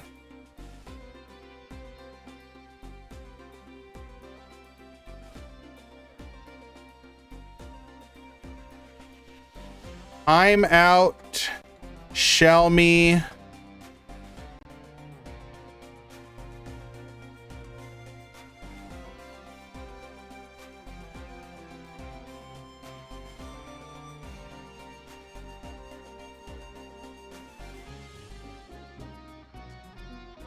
Where are you at, Shelmy? I'm timing.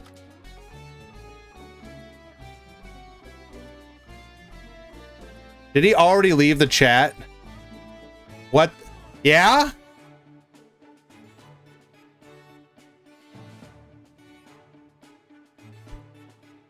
Already dipped before I could ban him?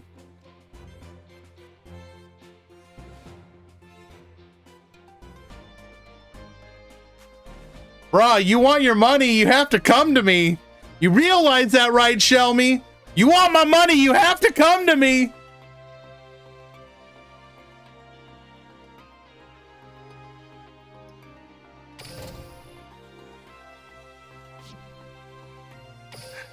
Oh, there he is.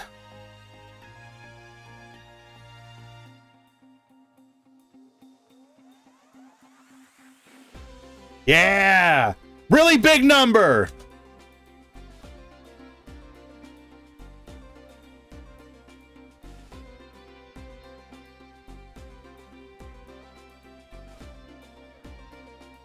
And just in case you guys couldn't see it,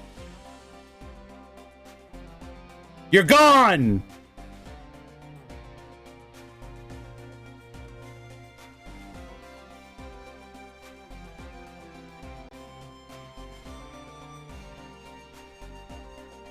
How many days is 10,000 seconds or 100,000 seconds?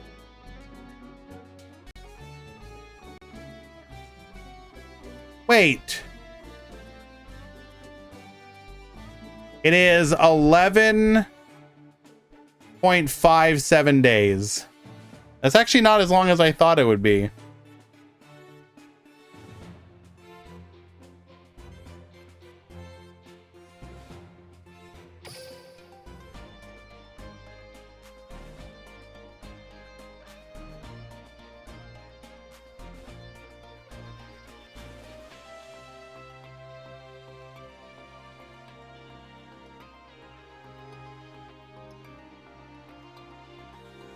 Mm-hmm.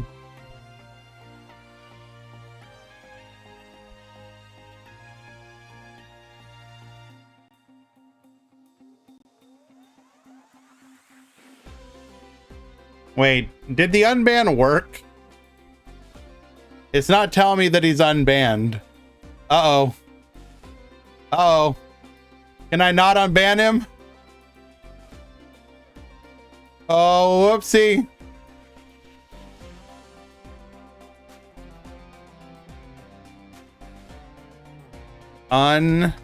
Timeout. Oh, okay. Okay, thank you. All right, so another tournament in the bags. Won by Aggro, with Aqua Aggro in the grand finals as well. We saw both Ultimate Ace Breaker and Legend of Dark Magic decks in the top cut as well, showing that those structure decks are, at the very least, solid meta contenders. We don't talk about Raid Across or Lightspeed Volt Condor, but the last two have been very solid. But I think it goes without saying, Konami, where rush content? We want rush content, please. Hopefully, the release in February is a big and impactful one. Obviously, we do think that it is going to very likely be the maximum summons, which will be a... I think it goes without saying that maximum summons are, without a doubt, the biggest second chance that Rush has at making a splash, because it is the big new summoning mechanic of the game. So I really hope that Konami takes it seriously. Aren't early. It doesn't matter. It doesn't matter, Atlas. It's because it's like the thing, right? It is what the format is known for, at least to an outside observer.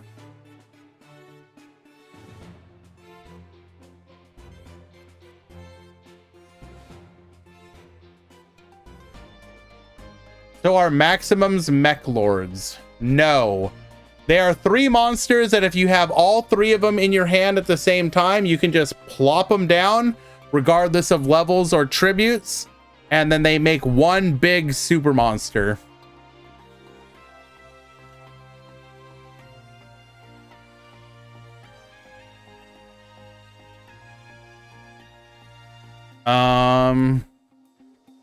Rush, Duel, Maximum Summon.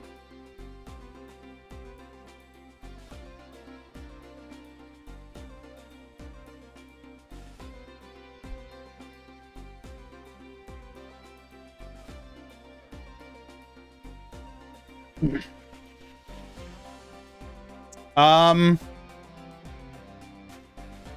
guess we could watch a brief TGS anime explainer.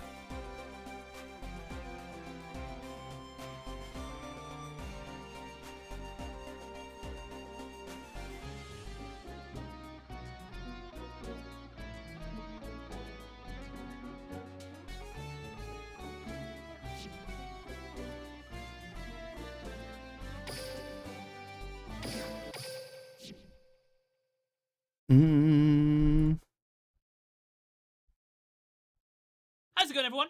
For those that don't know, there is a new series of Yu-Gi-Oh! Out at the moment called Yu-Gi-Oh! Sevens. It's not based around normal TCG dueling, it's based around a spin-off style that's only in Japan at the moment called Rush Dueling. And I made an idiot's guide on that dueling style where I covered almost everything.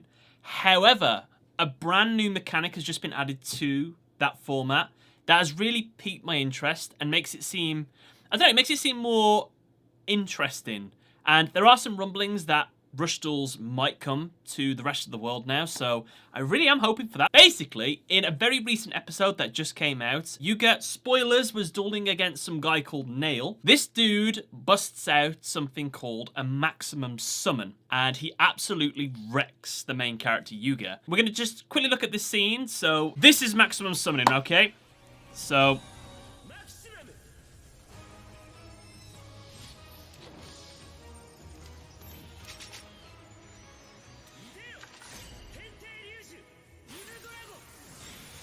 So he summoned all three of these monsters.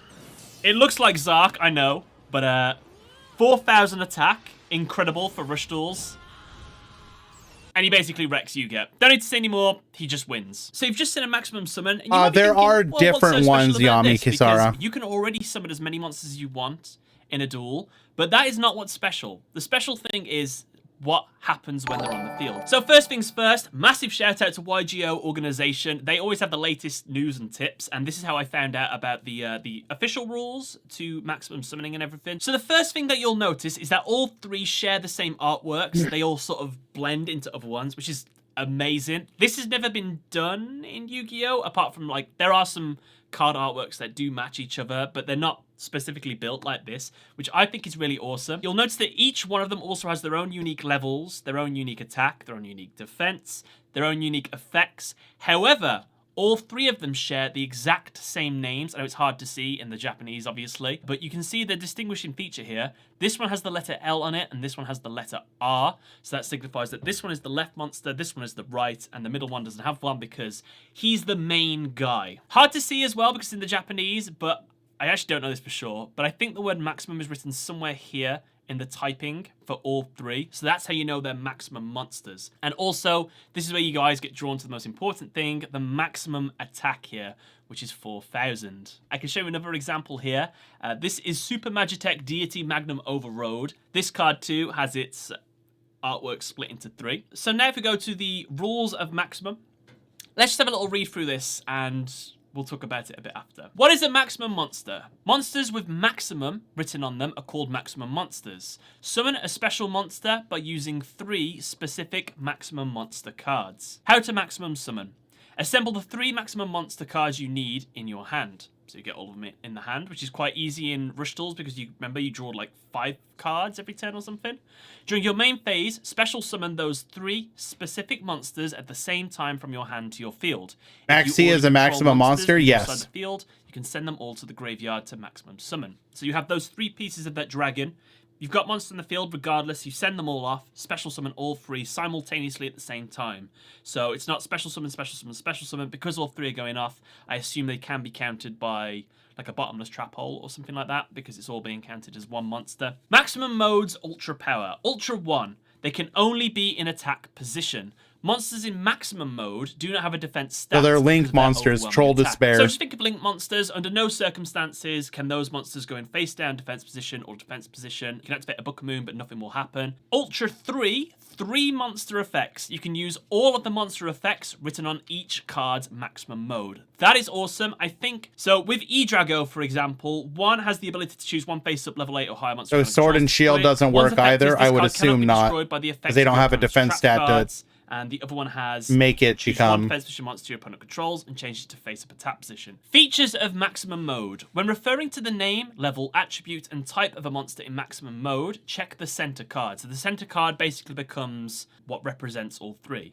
Please note, you cannot line up maximum keep in mind, most with other monsters. maximum monsters can't be destroyed by traps. Together. Would have been a cool idea, but no worries. You might be able to get like variant ones in the future. That could be quite cool. When you have a maximum mode monster, you can tribute a maximum mode monster to tribute summon a level 5 or 6 from your hand. If you do, all 3 maximum monsters you control are sent to the graveyard. So maximum mode monsters only class as 1 monster, and if you tribute it, all 3 of them go to the graveyard. So pretty simple. If you use a maximum monster as a regular monster, you can normal summon, normal set, special summon them based on the stats written on the card. However, please note that its maximum mode effects cannot be used. So we're getting the answers to the question I was asking earlier. You can't go into maximum mode by summoning all 3 maximum monsters to the field. You must always use all 3 cards in your hand to maximum summon if you wish to use maximum mode. I'm glad that was cleared up because that's how I had a question. So you can choose to use them as monsters, but if you do, that's voided your maximum summon.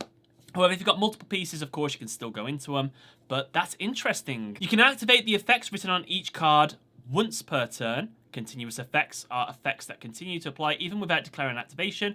However, even if you have 3 effects, a maximum mode monster is treated as 1 card, so it can only attack once per turn. Because their attack is so high, let's deal a ton of damage with 1 attack. There you go. I think this article has pretty much summed up all the questions that I have about maximum mode monsters. If we look at another...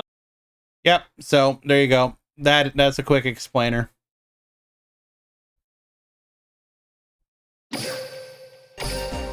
So it will be interesting to see how they attempt to balance them in the game, just because right now, as it stands, like if we were to go to the cards currently in the game,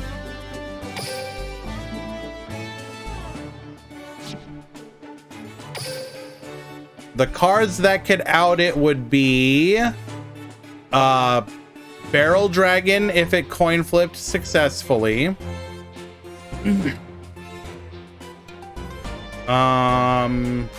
Bender Break if you send 3, I guess.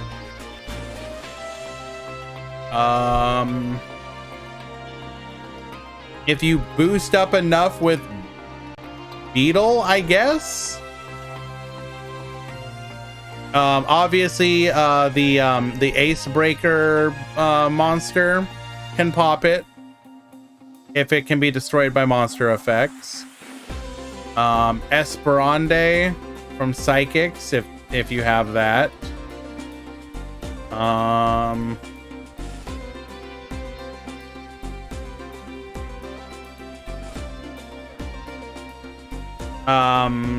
Triple Threat Thunder, I believe, would work.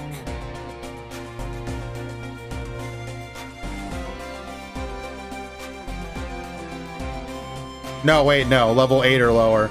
So that wouldn't even work.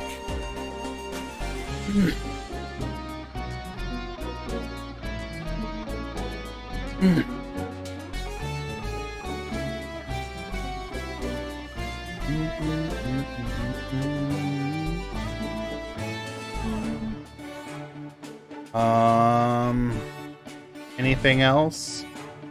Most of them will be immune to widespread, so that doesn't really do anything. Dragonic Pressure, yeah, Dragonic Pressure would work.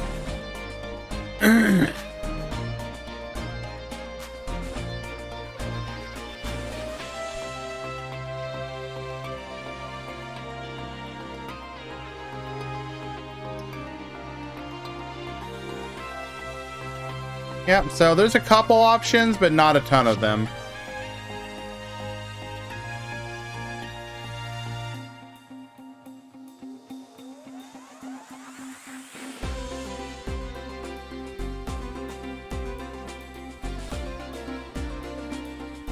So that is why, so at the beginning of the stream, I did say I would be shocked if they didn't also give us some more answers to them.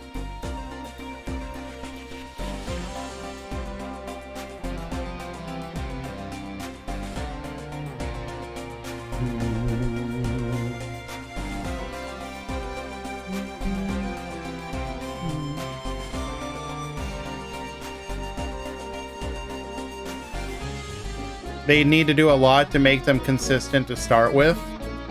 I mean, are you assuming that we have 3 copies of each piece, Atlas? Is that still 5% chance to open it?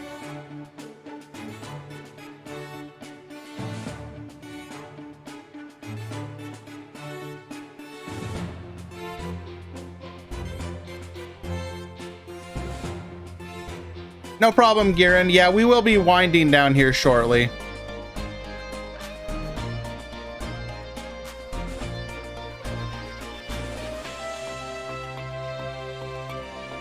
Also, Constable, thank you for the follow. Appreciate you. I also missed a couple others. Ollie once, thank you. And yes, yep, we are caught up. All right, guys.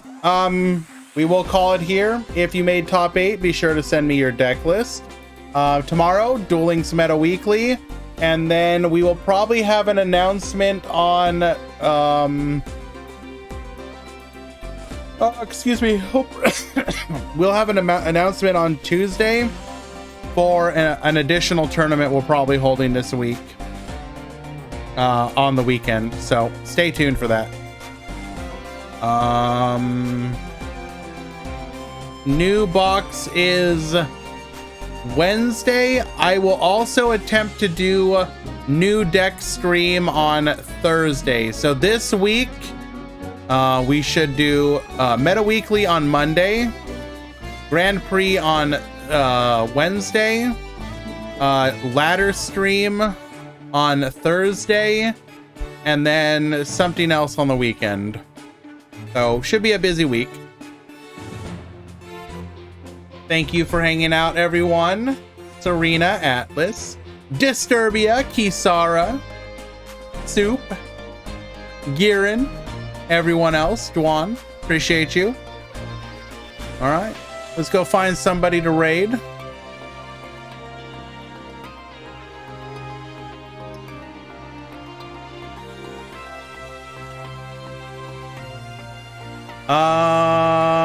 We'll go raid Vanilla.